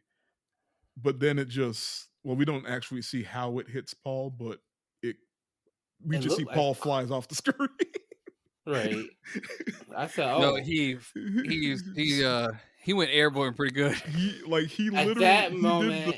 the what's the Dragon Ball Z, the Goku, like his arms and legs. He just At that moment, I thought he was dead. I said, "Oh my god!" he's Yeah, not I dead." was kind of concerned that maybe like one of them was going to die during the this scene. speed that Paul flew off of this out of frame was insane. I just knew he was not coming back. It's one of the few visual effects moments, I think. Yeah. Because they obviously really didn't kill Paul. Anyway, so yeah, but once it uh Paul saves Jay and once she falls, she hauls ass again, and like but they all haul ass with her over to like I think it's like a boathouse or something, and that's also where they kept the gun. Like we saw it real quick when Greg took it out to go show her how to shoot it earlier in the montage. She did And not do that well. oh no, she was just Firing. blasting. And it's funny because by then, like Greg was like, "Oh, there's a commotion back there. Let me get back." But he's far enough back that like the wraith is between them, and so anyway, Jay just started blasting, right, and missing all the shots. But to Greg, it's like, "Yo, stop shooting at me!" But she's trying to shoot the demon, and eventually she gets it in the neck and it goes down, but immediately gets back up. And so Ugh. she shuts the door, and they're freaking out. They're huddled up inside the boathouse, and it's what do we see first? I can't remember what happens first because I think it tries to break through the door. it like it's banging on the door, and Because then it stops. it kicks it in, and Not then not yet, because first no, it does. It kicks it in, and I then it can't. stops, and then what's I'm his face sorry, peeks through. but he turns into a tall man real quick, and we see Oh him yeah, I walk was like, by oh the no, not glass. again. Yeah, because that's the creepiest one. Boy, stop that. But he turned into the tall man because I guess to get more strength. I don't know. And kick through the door, and then we think it's about to come through, and and Greg pokes his head in, and he's like, what's going on? Like, what? Why y'all What'd y'all acting do like to this? this door? Yeah, oh yeah, he's mad that they broke the door because I guess now he got to pay for it. And they're like, don't open the door, and he gets mad, like you hear him like huff and walk off, and then it comes in as the boy, Ugh. and this is the only time it ever does this. This is the only time it ever makes any noise. It screams. And I don't know if that was just for the jump scare. Did it scream? Yeah, it screamed, but I don't know how much. Don't put any stock into it. Like, take that with a grain of salt because it might just be for the jump scare for our benefit. Maybe. Yeah, that's the only time it ever makes any noise. So yeah, once it peeks his head in and screams, they haul ass to sliding door, I guess, for the boats, and then they run out and around because remember it only walks, so they take like a long path around it, and but at that point I think Jay's out front, and Greg. So like Jay's out front. There's the Three Musketeers and Greg, and then right behind them is the entity again, but now it's changed forms into somebody else. I can't tell who. And somehow Jay gets the keys and immediately, or maybe the keys were already in the car, or just gets in the car and just hauls ass, and she leaves him there, and that's the second time she just. Yep. Which I'm weak and like, and I get it because I don't know if she actually processed it as, oh, it's after me, they're safe, I just need to leave immediately, or she's not even thinking about these niggas. I don't think she was thinking, because she didn't acknowledge nothing. She didn't look in anybody's way. She was just She going. wasn't like, yo, I gotta go. She's just, they're like, yo, Jay. Audi 5000. Yeah. And she's still freaking out, driving, and of course, like she's like looking behind her. And one time she looks behind her, she turns back around, and the car is backing out. And she turns it and crashes into a cornfield. Oops. And then next scene, she wakes up in the hospital, and the whole gang and their mom. This might be the only time we see the mom's face, even though I don't think she's in focus. Asleep in the room, in the hospital room, and she sees the doors just sitting open, and she starts to panic because, of course, she doesn't know how long she's been there, what hospital it is, probably, because shit's coming for her. And then she looks at Greg. Greg wakes up and looks at her, and then it jumps forward to just Greg and Jay alone in the room, and they have sex, which I wonder if we're supposed to believe that like they talked about it first, or if it just happened. Like if Greg was I feel like we're supposed to know they talked about it first. Yeah, I got the feeling they talked about it first. Okay. And my thing is too, she was in a hospital for a minute, and the thing didn't come after her. So this is what bugs me, because that would mean, or I think what happened was, now she was in their local hospital, which if they drove 3 hours away and she wrecked the car up by the cabin, why is she now in their hospital down south? You'd think. Right? Because because otherwise the thing would have caught up to him, right? I'm assuming there was a hospital close enough for him to walk to, because she was definitely there for a couple of days. Yeah. Or maybe that's what it was. Maybe they are at a hospital close to the cabin. That's what they talked about. They had sex, or her and Greg have sex, and then Greg goes back to college and leads it away from her. That's not the worst idea. I don't know if it got that deep, but either way, if she passed it to Greg and Greg bought her time to be in the hospital, whether it was on purpose or not. True. That explains how she didn't get got in the hospital. It took me a minute to realize that everyone else was out of the room. I was like, y'all, what are y'all, baby? No. He's like, wait, Paul is right there. Paul gonna wake up and go, no. Paul would have stayed silent and watched with an angry face. Oh God. Oh, no. Just in the shadows, just single tear.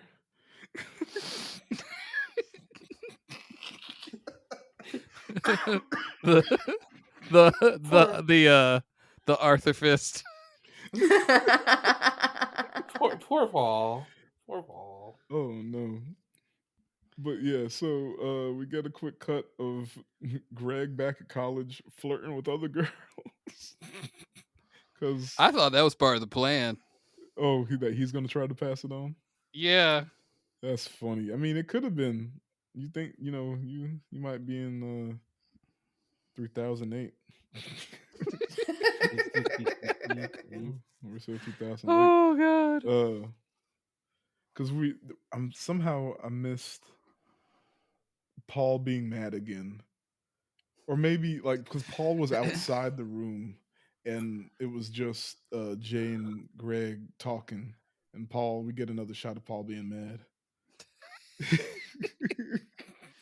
Oh yeah, okay. So that happens, and then Jay asked Paul if he's seen anything, like if he's seen our friend come by. And he's like, no, I haven't seen anything. And he says it's been 3 days, and he doesn't think it's coming. And Jay asks him if he believes it, and he's and not just playing along. And Greg's like, no, I do believe you. I mean, sure. He says he does believe her, but he just doesn't think it's following him. Which presumptuous. Okay. Oh yeah. Okay. Yeah. So that's why we get the next scene. It sets up the next scene. Yeah. So, but okay, we just figured out the whole geography thing of why Jay didn't die and Alchemy. He hasn't seen it for 3 days because they did drive a good ways. They don't say it in the movie actually. Somehow, I watched one of them videos where it explained stuff, and the point they went to was like the northernmost point in Michigan or something. So it was like 3 hours away from Detroit. Like almost Canada. Actually, Detroit's almost Canada. Yeah. Which is weird because if you go south from Detroit, you go south to Canada instead of north because the way it like. I thought New York was almost Canada. I mean, parts of New York, yeah. But like Detroit, like there's like a Canada kind of swoops in under it just a little bit. So technically, you can go south to get into Canada. I mean, you go north too, but you know what I mean. Anyway, yeah, just geography.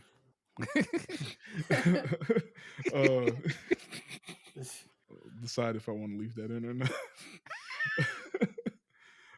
So we're back at the house, and the three amigos are chilling on the porch, and Greg comes across the street to ask how Jay is doing. Kelly tells him not great. She's up in the room. She won't open the door. She's freaking out still. And they ask Greg if he's sure he hasn't seen anything. He's like, nah.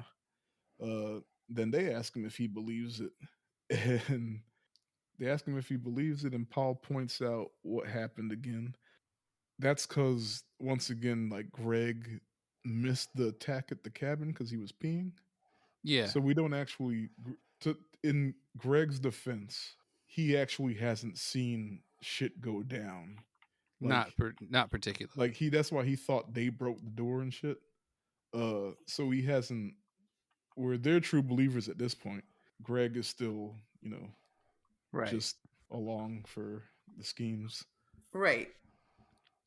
But like, so then can we believe Greg when he says he hasn't seen anything yet? Because he wouldn't know if he saw it or not.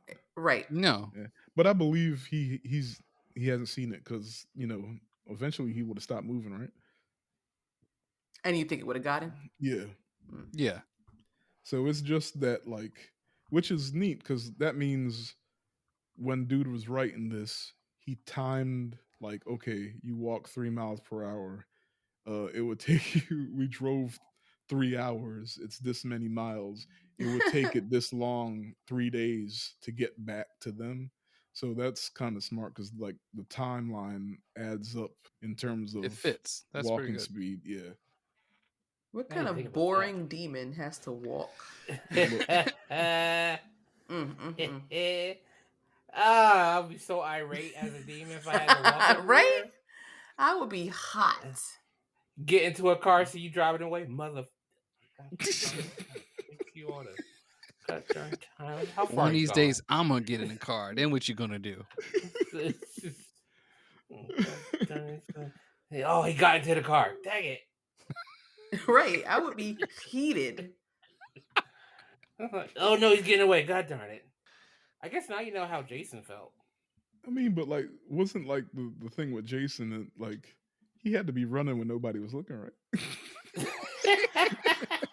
1, 2, 3, red light. Okay, go so. And I see you.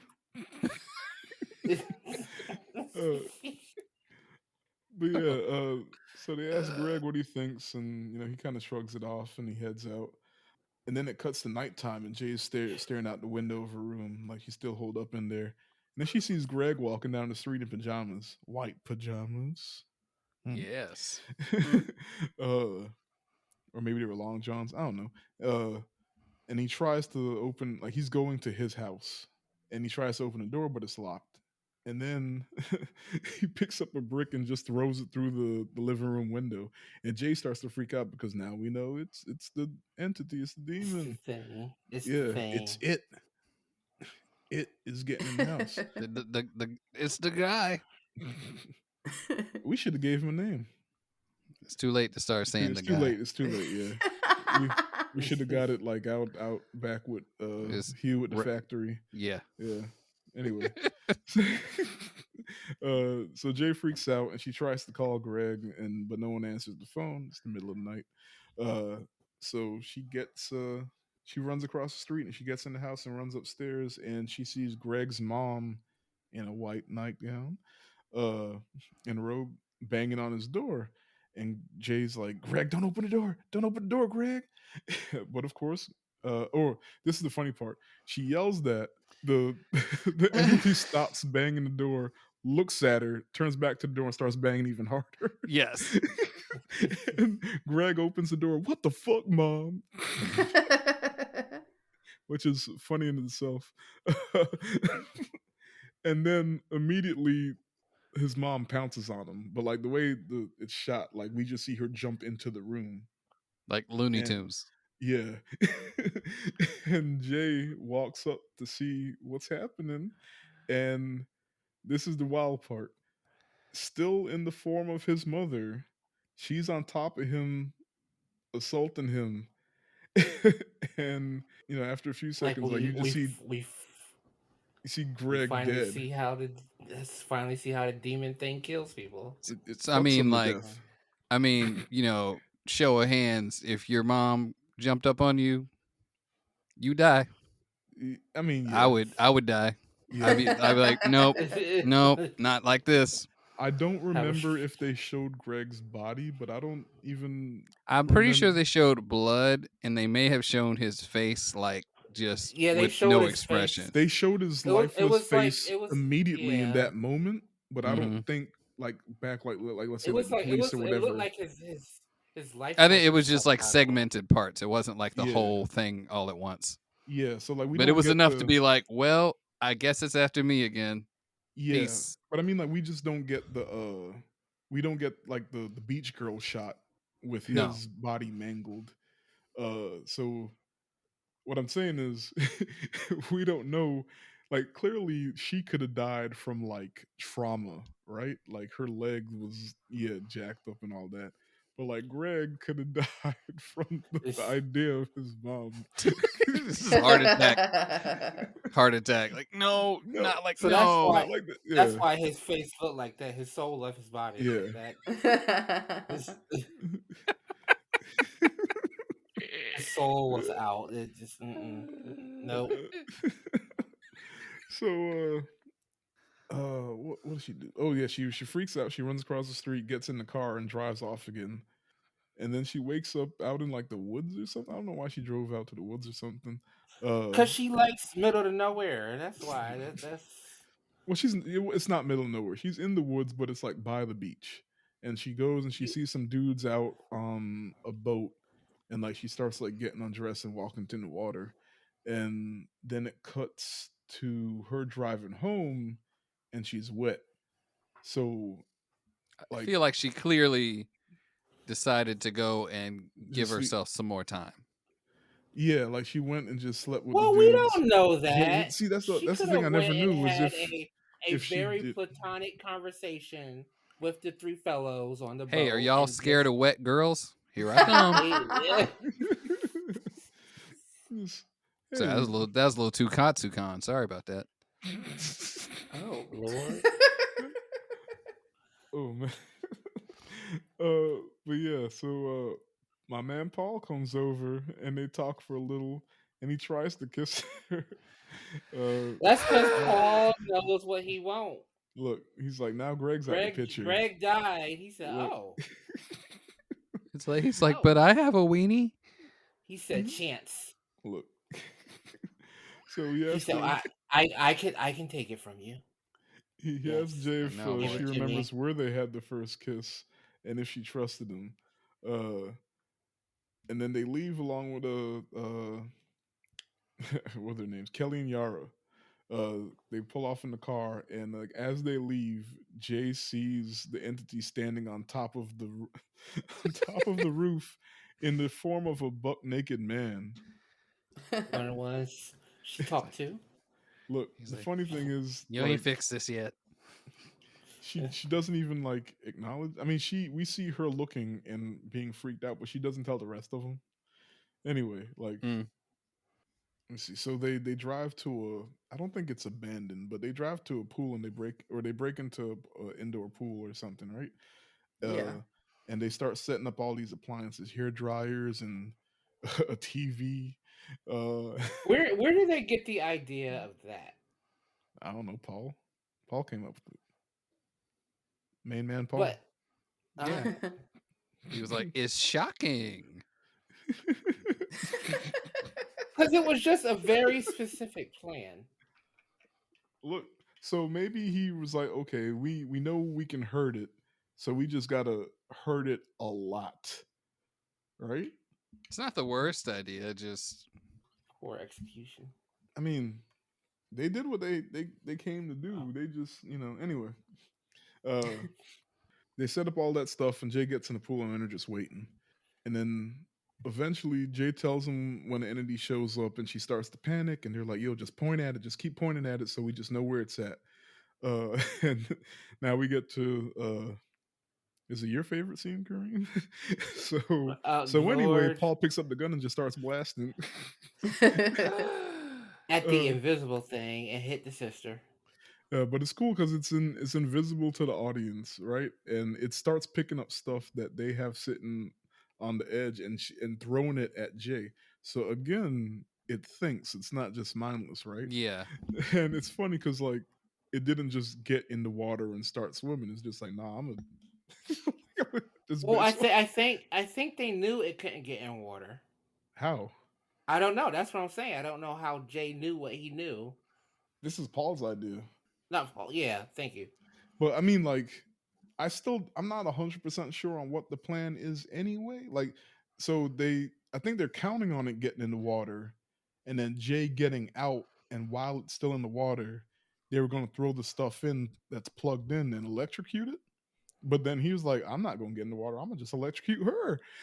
It just worked out that it seemed like every device that hit the water either popped the breaker or wasn't enough electricity to keep going. I think that's what it was. It was too much water. So when whatever electricity it had, if it was still plugged in when it hit the water, it dispersed it. Like, so she didn't get electrocuted. Like, as opposed to a hair dryer in a bathtub, she's in an Olympic-sized swimming pool.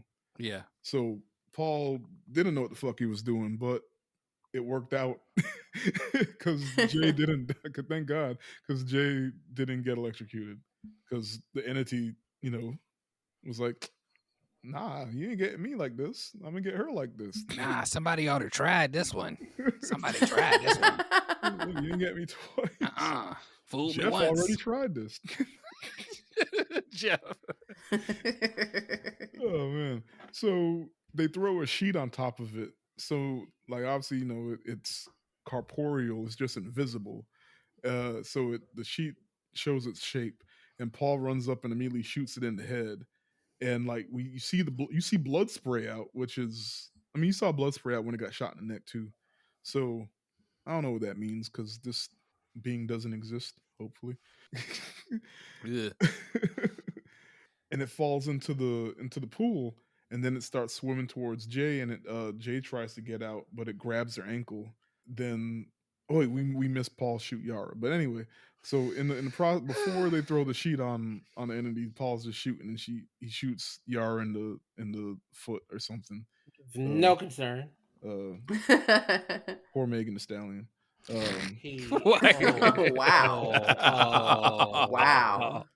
Oh, come on! One of the entities forms as a tall man. Come on. Not a short man. Not Right. Not Tory Lanez. I'm sorry. Okay, bad joke. All right, that's on me. Poor either one of them, because I don't even know what happened. Oh no. Anyway, so Yara gets shot in the calf or something. Then they throw the sheet on it. Paul shoots it through the head. It falls in the water. Jay tries to get out. It grabs their foot, and then Paul just starts shooting into the pool best he can because he can't see it. But he gets it through the head again, and that was enough for it to let go of Jay, and she gets out the pool. They're like, "Can you see it? Can you see it?" And instead of I don't think they can see it or not. I don't know. I'm not sure if they ever saw the blood or not. But when she looks, no, they couldn't. Only she can see the blood. Okay, yeah. When she looks into the pool was turning red from all the blood, but she didn't see it coming after her anymore. So Kool-Aid. It dissolved. You said Kool-Aid. I said Kool-Aid. Kool-Aid. So, I don't know. Sorry. I don't. I'm just. That's I wish that was the name of the scene, like on DVD when you could skip the scenes. That scene is called Kool-Aid. Kool-Aid scene. But yeah, so now we're like, did it work? Is the entity dead? We don't know. So it cuts back to the house, and Paul's sleeping over with them again. Just keep it up, watch, I guess. This time Jay comes to him, and they have sex. This time I don't think that they talked it out first, but whatever. Paul wins. Paul gets his prize. Valiant effort. We see him. We see in the different moment Paul rubbing Jay's back, and she stares at a family picture on her desk. I was trying to make sense of that. I don't know if I got anything. Then we see Paul driving past a couple of ladies of the night, sex workers, but he doesn't stop. So like I think he was like considering it. It's like, okay, we had sex. It was passed to me. If it's even still alive, maybe I should pass it on to sex worker and get rid of it that way. But you don't get rid of it. So well, I think depending on how much she works, she won't even have it that long. I think he didn't Right. do it. Allegedly. I'm just saying. But if she, but remember, it'll pass on the first time, and then if that dude goes off and dies, then it's back to her. But I mean, you're right. If she keeps working, if she's successful at her career, but how? Yeah, like it would come back to her. It is called putting in the work. Yeah, it would come back to her, but then she'd give it to the next dude. She might not ever know that she has this thing. Yeah, I feel like Paul being Mr. Nice Guy would tell her. It's like, excuse me, ma'am. What? I just imagine Paul like, so I gotta tell you something. I've given you, honey. I know about the thing. Never seen it. I get checked. Oh, right. It never follows me. So. Never seen it, hon. Don't worry about it. Like what? No, just go home. You're good. Who do you think gave it to the first guy? Look, I don't know. It'll be fine. Don't worry. There's actually a video on that, but we'll get into that in a bit. Jeez. Like they're like it have to have come within the last 500 years because before that people weren't having enough sex and they were very local and would have just wiped out the whole community. And yeah, anyway, so Paul, we can surmise that Paul didn't give it to a sex worker. Instead, they like, I don't think they say it. It's obvious that like, okay, he's with Jay now, and they're just gonna watch each other's back. Yeah, they're gonna pass it between them and watch each other's back, and like now they're in it together. And the final shot is we see Yara in the hotel room. See, they care, Karreem. They cared. They she's in the hospital. She's all right. In a hotel room, hospital. Yeah. Then they were in there with her. And then after that, She like reading a little poem off the clam thing. Yeah, she Clam poem. she back to Clam normal. poetry, not slam poetry. The final shot is Jay and my main man Paul holding hands walking down the sidewalk, and in the background, halfway up the block, we see somebody following them. It's a good final shot. It follows. They should have Yeah. ended the movie with Yeah. Paul turning around, looking directly at the camera, dropping his sunglasses, and going and saying, "Never quit." Look, that's the theme. Perseverance. Look, the entity, perseverance. Paul, perseverance. So this was a movie about how to get out the friend zone. Look, never give up. How do you get out of the friend zone? Just keep scaring the woman until she has no choice. She has no choice. It's you or dying. There you go. It's technically it's like a last man on earth scenario. Oh God. Wow. Wow. Anyway, I mean to make you spill water. No, I purposely took the water away from my face because I was like, wait a second. Okay.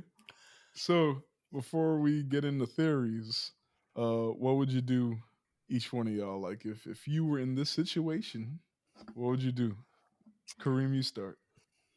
I would have trapped it Trapped it? How? in a cage or something, because obviously it has issues. It needs either people to open doors for it, or it needs something to like an opening to get to you. Because It's each time she physical. was behind, That's a good point. right? Each time she was behind a door or wall, it couldn't get to her without breaking through or somebody else opening. So at some point, I was gonna click in my cage. All right. That's a good plan. Yeah. Like it has a physical body. I didn't even think of that. I didn't even Just- think of that. No. just Now, cage and just check on it. every It so follows often, make me sure it's into this still cage there. and never leaves because I have a Yeah. way out. this is the thing that I wish I didn't know is in some interview, the director said that, it'll always follow you. You can go into space and it'll find you in space. And that bugged me because you gave us rules and that scenario doesn't Broke all the rules. It Yeah. took 3 days to walk 3 hours away. How's it gonna find me to space? Yeah. If Like I you if took I the time to figure that out, but then you said that in an interview. Yeah. And maybe he said it before. I don't know. I don't think too much about if that. I got into space and it was just there, I think I'm just gonna give up at that point. You got it. I don't even. This is wow. I'm a clap and everything. Well done. Well You- done. This Fantastic. is wow. Bring it in. Bring it in. Wow, because we was traveling in space we left Earth 4 months ago, and you and you here already. You look out the little window. Yes. just floating out there in a white spacesuit.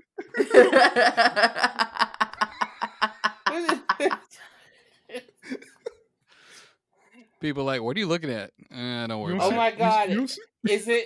Is it an astronaut at this point? Does it turn into like Look, our Neil Armstrong or something? You just turn to the rest of astronauts. Hey, look, if I die, don't worry about it. What? Don't. That was rather ominous. Nobody on the ship killed me. It's mystical forces. This is. I got sugar. Don't worry about it. I think I would mess with everybody and say aliens. It was the alien. If you Aliens. died, but if you're dead, you can't. Aliens got me. I died. You can't tell aliens them got like me. you're dead. oh But shit. no, all they had to do was trap it in a cage. That's all they had to do. Okay. Tim. Or go to a cave and let it fall down a deep hole. Just something. There was options. My plan is not like because the whole thing is I'm gonna die. I would rather not die. So don't judge me here. I would probably find an event that was all about everybody getting on everybody and just play the averages. So a sex club. Just maybe it doesn't come back to me for a while. Go to a sex club and just have at See, it. And I'd be too paranoid. Like I'd be like Jeff and say, hey, that girl in the yellow shirt or girl in the yellow dress. What girl in the yellow dress? Like I'm half like that anyway, so I'd probably be dead on the first. I'd probably be dead on the first day because I'd be like, oh no, I'm just overthinking. Oh, it got me. I wasn't overthinking at all. It really got me. How about that? Man, I thought I was just, oh, too bad. Next time, do over. Not next time. You're dead. I don't know. Kareem's idea was really good. That's kind of good. My original answer was just to pass it on. I would be Jeff. So what do you mean? What would I do? I would give it to someone else. And just live your life just hoping. Like anytime you see somebody walking towards you, you're like, I would hope that my black woman female senses would tingle and not be like, they look weird. Gotta go. He's like, oh, not you. Why they walking like this? Right? I explained most of it to a friend of mine, and she was like, "I'm suspicious all the time, so it couldn't get me." And I was like, "Well, I mean, I guess." I don't know what I would do. I think I would. I think I would do the travel to one end of the country, figure out how long it took to get to me, and then travel back and say, all right, I got 3 weeks. I don't know. That's my friend Tiff. He moves a lot. Like, all right, off to see my second family. Not second family.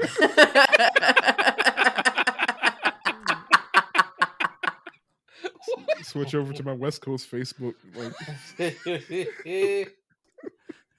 Like, hold up. Just tell a bunch of people, just be like, hey, y'all know what it is. That thing getting close. So I'm coming back to the East Coast. What we doing this weekend?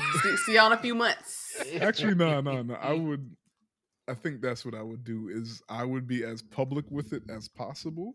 I would get the news involved. I get 10 on your side involved. To do what? Look, 10 on your side? Look, this is about, I'll become an influencer. Everybody's going to be with me on this journey to try and figure out why this thing is coming after me. And like when it gets close, you up on a stage doing a TED Talk, throwing flour in the air. Yeah. See? Straight, right. See? Right. Wow. So you got the Pink Clam Plus then. Penn and Teller, like, how's he doing it? Look, I'm not going to assume I'm smarter than it, but I'm going to assume that the human race combined can help us figure this shit out. So it's just going to be a thing. It's like, keep Tiffron alive. We gave it a clam phone, and now it doesn't care. That's what it was after the whole time. Tiffron went live. He got the Pink Clam Plus.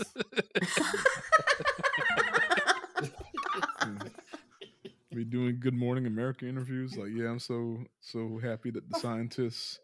Not you on Good Morning America looking in the crowd like. y'all see that? Hey, why they moving? Hey, producer. Hold it, like, let me get you some wine. That sounds crazy. Oh my god! Like Neil deGrasse Tyson gonna get in on it. Like the thing is about sex. The thing that people don't talk about sex is like Neil. We don't want to hear you talk. Well, I don't either. I didn't ask for Neil's help. He just came on Twitter. He just showed up, started poking holes in the theory. Did you know that if you took every blood vessel out of your body and laid them end to end, you would die? Like, thanks. How do I get rid of this? Well, no help. My friend Carl Sagan used to say, "Shut the fuck up, motherfucker." Oh man, they should have gave that show to Geordie LaForge. All right, so now let's actually talk about the theories. So I'm gonna let y'all talk, and I'm gonna go, Karreem. You know the actual theory. Well, I'm going to explain everything. Not explain everything, but I'm going to respond to y'all. Oh. And then what my theory is. Theory of what? what it is, or what the movie represents and stuff like that. Oh, I never.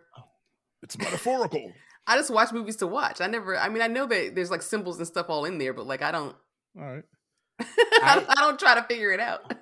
I honestly was just a horror story about horror precautionary tale about sexually transmitted diseases. I Tim? thought that was it. Well, I don't have like a full on theory about, because the sex metaphor, the STD metaphor, is a little heavy handed. I feel like they wouldn't work this hard on something that goofy. But I do feel like that there is a lot of strong themes of like parents not being involved in children's lives, and softball daddy issues. Yeah, I got you. I don't agree with the STD theory either, because I think they like you said, they did too much, and that's a little too shallow. But that's also the general consensus. So, but I feel like like I said, you can go deeper. If that was the case, I feel like we wouldn't have gotten some of the things like the imagery and stuff we got. The main thing that I see that isn't STD is it has to do with like sexual assault. It's like it represents sexual assault. That's why we see the the forms that it takes. It's sometimes the victim, and it's sometimes the drawing a blank. What's the opposite of victim? Agitator, The agitator, aggressor. yeah. And like it implies, or it could imply, because it's the theory, because he purposely made it like left it open and then didn't give answers, so you could like Oh, one of those motherfuckers like, what do you think it's about? yeah, So he don't know. yeah, because he got the idea from a dream, so it's not like it's a solidified thing either. But he definitely did certain things on purpose, and I think I agree that it's probably has to do with sexual assault, or like it implies that like the parents did stuff to the kids, maybe, because like that would, because definitely the father, Jay's father, is dead. Now we don't know how he died. We just see the mom drinking, Heavily. yeah, and then we get Greg's mom saying that family's a mess. We see Greg's death scene. Uh, I just read that the first form that we see it as is Jeff's mom, which I didn't notice. I mean, but it's also possible because I didn't notice until this last time I watched it, that Jeff's mom, not Jeff's mom, Greg's mom was the woman talking to their mom. Oh, yeah. Yeah. So I'd have to go back and notice that. But yeah, so there's that. And then it took the form of Jeff's mom, Greg's mom, and then in the pool, it was Jay and Kelly's dad. And like Kelly, I can't remember if Kelly asked, or somehow we knew that Jay purposely wouldn't tell her who she saw because it was in the form of their dad, and she didn't want to upset Kelly.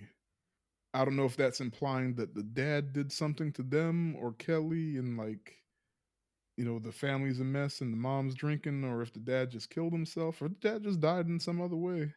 There's too many, it's way too wide open. It's just like little tidbits here and there. I mean, it feels like it could also be people who have not just sexual problems in their life, but tragedy. Yeah. Like, So you saying it's a trauma spirit? Something like something that. like that, yeah. Like, because The expression of the sex towards the people isn't as important as the trauma and the loss that all the other people are going through. yeah, and like the first time when we see it inside the house, like when it broke the window when Paul was staying up to be with him, that was clearly like a victim. There was another one, but also like the old lady. Well, we don't know anything about the old lady, and it don't matter. But like, so it was kind of all over the place. But the fact that it's naked a lot and sometimes comes in the form of victims, and like, so it's too wide open to say for sure, and the director purposely made it that way. So we don't know for Hmm. sure, but I would go with that over the STDs. But my Yeah. personal thing is I feel like it was a metaphor for adulthood and sex being that line of when like you go from being a kid to being an adult. Because I mean, we can assume that the other three are virgins, and like she was a virgin up until that point. And like once you become an adult, now you have this responsibility. And then like that's how in like the end when her and Paul are together, like now they're sharing this responsibility of being adult, and like that's what Demon Dude represents. I Like could now kind you of see that. like now you got to be an adult. You got to do adult things, and or you're out here doing adult things, and now you Get got your taxes done, or you responsibilities. will die. Stay alive, right? Like, Yeah. because like in the very beginning, like you see her when she gets in the pool, like she's real aloof, I guess is the word. Like Hmm. she's watching this ant crawl on her in the pool, and she's watching the birds in the trees, and she's just, and then after they have sex, she was talking about how she used to daydream about being older, and like so we get the idea like she wanted to be an adult, and we see all this imagery of her breaking off from the friend group where Yeah. they're still kids, and like now she's going off and doing adult things, even if she's like older than them, but still like it implied that they were always like kind of a you know a group. A Scooby Gang, if as you will. I actually purposely tried to incorporate that and calling them a Scooby Gang, as you would say from the previous episode, but I forgot. Anyway, but yeah, and there's like other things that I'm kind of drawing a blank because we've been talking for way too long. But yeah, that's how I always interpreted it. It was adulthood. That's actually a probably better way to put it than a lot of things. It's like all the other stuff is just too surface level, too easy.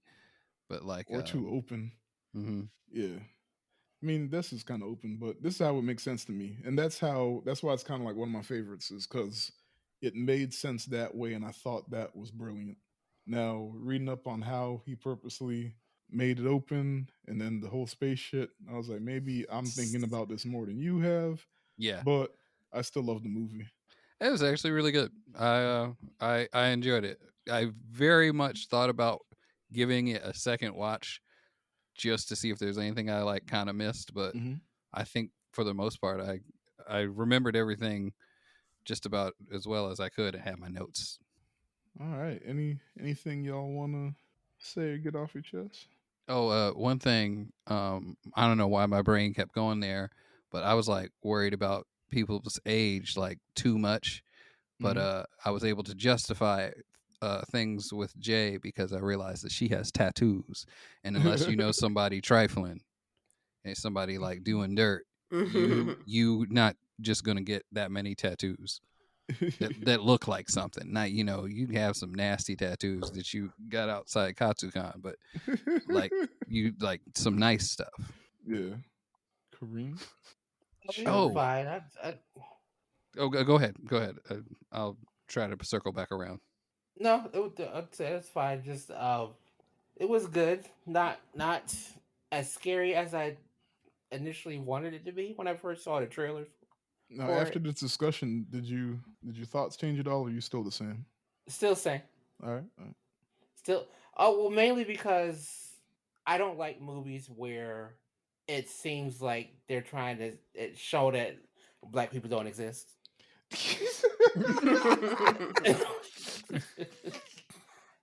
That just bugs Look, whatever me you were about to with say, I that. was ready to tackle, and then you said that I did not see that coming. But you right? Like It's just they were because there to was me you go out of your way and then I feel like you miss a depth to your movie when you do stuff like that because by it's I don't leaving know out black people. well leaving out other races period because it was just That you know what? I can't argue with that. Yeah, Yeah. there's definitely black people in Detroit. right it's Whether or not they will, whether or not they will mess with a girl from a jacked up family, it remains to be seen. Because when you friends it, I halfway tune out. I'm like, oh, okay. All right, Cherry. I don't know. I mean, it was fine. I don't hate it. I don't love it. It was a movie. It was decent. All right. I wish it was scarier. I didn't expect it to be scary, so there was no disappointment for me there. But you didn't have any scary moments? No. I mean, there was only the one for real. Tall Man. Tall Man was Look, man, like even watching it, like I said, this is my 5th or 6th time. Like I still got that shiver. I was like, he's disconcerting. I don't like that. He needs to leave. And then he wasn't like looking at any one specific thing. He moved with purpose. Look, anyway, yeah. that was a perfect shot. But for rating, so the Rotten Tomatoes score, critic score is 95%, which is astronomical. Oh wow. Audience score 66. And if you don't know anything about Rotten Tomatoes, that's why I like it. Is remember, critics watch movies differently than the casual movie viewer. So that means most of the audience did not like it. Not most. No, but it's still a large fresh. chunk. If it's over 50, that's pretty high. If it's over 50, then it counts as fresh. Like it's a popcorn symbol. Wait, what? And then it's if it's under 50, fresh just means it's good. Mean? Good. Oh, like positive. It's positive. It's above the line, so it's positive. And then if it's under 50, it's a Rotten Tomato. It's bad. So let me go to Rotten because I have never actually been on Rotten Tomatoes. Yeah. So just like jump around between some movies and you'll kind of get the idea of it. And like the critics who, because like it'll show you the number. Like this one has 250 reviews, and basically all they check is like, okay, this verified critic made a review for this movie, and it is mostly positive. And who verified them? Rotten Tomatoes. How do you even say this person's a good critic? They what's the judgment? I mean, it's not that it's a good critic or not, because once again, that's subjective. It's if they're being published. Like eventually, we could get to the point where we can submit as Rotten Tomato critics, because I think it doesn't not it's not necessarily like a written thing, right? But they basically your assessment if it's mostly positive or mostly negative, and then they just add that to the math, and so that final number is 95% critics gave this a positive review versus the audience score, which 66% of the audience gave it a positive versus negative. So it's over now. Anyway, your rating, how would you rate this? I'll give it six cabbages and a part of a tomato. What does that mean? It doesn't matter. All right, 6 cabbages and part of tomato. Karreem. So which means it was all right. It was okay. All right, Tim? As usual, I feel like if I knew somebody that was into this type of movie, I would suggest this movie. I think that I know quite a few people who would probably like it. I can't really think of any movie that I can really directly compare it to, because it like kind of actually have without sounding really like overly. No, there is like I don't want to overdo it, but it does feel like it subverts a lot of tropes. Remember, Tim, we picked this movie because Tim said he hasn't seen a lot of modern horror. So like me, yeah. So like there's got a lot of he ain't got to it yet. It's got a lot of feeling like some of the I don't really know how to put like the kind of horror movies with a journey in them, like some of the zombie movies where there's a lot of like fleeing the zombies and trying to hold up and survive. There's a feeling like that to this, but it's not survival the same horror kind of thing. Yeah. All right. But I would definitely suggest it regardless. I've already told somebody that, and she's into the way I described it. So you didn't want to check out any of the newer horror, the newer black horror that's been out? I just haven't. He literally just said that. I just watch a bunch of crap. Yeah. Like, yeah, remember, Tiffron is the one who actually picked this movie. So, Yeah. Well, that's what I was asking Tiffron. We didn't want to pick one of the more Nah, ones that came out in the last. Nah, I picked my favorite movie. All right. Excuse me. That's why I said it was tied for Hereditary in the beginning. Excuse. I said we just gonna start at the top of my pyramid. We could do. I would have picked Hereditary, but I was like, I want to sleep. So, I sleep just fine. I would have been. I would have been sick for this one. Yeah, that. Ooh, we done said Hereditary too much. Good pick though. I enjoyed it. Cherry. It was fine. I gave it a 6.29. All right. Are you not doing the? Anyway, man. You want me to? No, give it a 6.29 apples? Like no, what? No. I'm not doing the what? You used to do the like A or B, C. You changed. That's all. Call pile? It's an average. The average is 6.29. I gave character a 6, atmosphere a 7, writing a 6, plot a 7, intrigue a 5, logic a 6, and enjoyment is a 7. That averages to 6.29, which turns into 3.5 stars. Where did this list come? What? Look, see, is that what you wanted? You wanted the whole thing? No. I thought you did something because before you were doing that, you did something different, and I forgot that you went to that. How long ago was that? It's been a minute. It has. Look, I've been doing call pal for about 2 years. So see, it was before 2 years. Yeah. So then I don't remember what. So anyway, you just made Karreem feel bad about his cabbage rating system.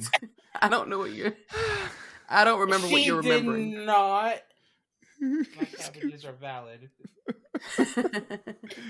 All right. So that's the episode. This long ass episode. I'm gonna try to cut it down. But thank y'all for listening. Plugs, Karreem. I don't have any plugs. All right, Tim. Same as usual. I was gonna say, aren't they your regular co-host at this point? A little bit. Do they ever plug? Same as usual though. D&D Sluggers. You can find it on the internet. I am jealous of the baseball team because they probably have people search for them and find me, and it doesn't happen the other way around. Oh, boo. Cherry. You can find Keeping It Creepy with Cherry and Kat anywhere you listen to podcasts: Spotify, Apple Music, iHeart, etc. Check us out if you like horror movies. That's our thing. We stole their thing. You stole? Well, no, because you all do other genres, so there's room for everyone. All right. Bye. Thanks, everybody. Hope you have a great night. Thanks for listening. That's the outro? I forgot. I'm on Letterboxd at Tiffzilla, and I guess Twitter at Phronicus. I don't know. You'll find me. Oh, your own plugs? Yeah. We just said goodbye. You're plugging after we say goodbye? Hey, we've been talking for a long time. Good night.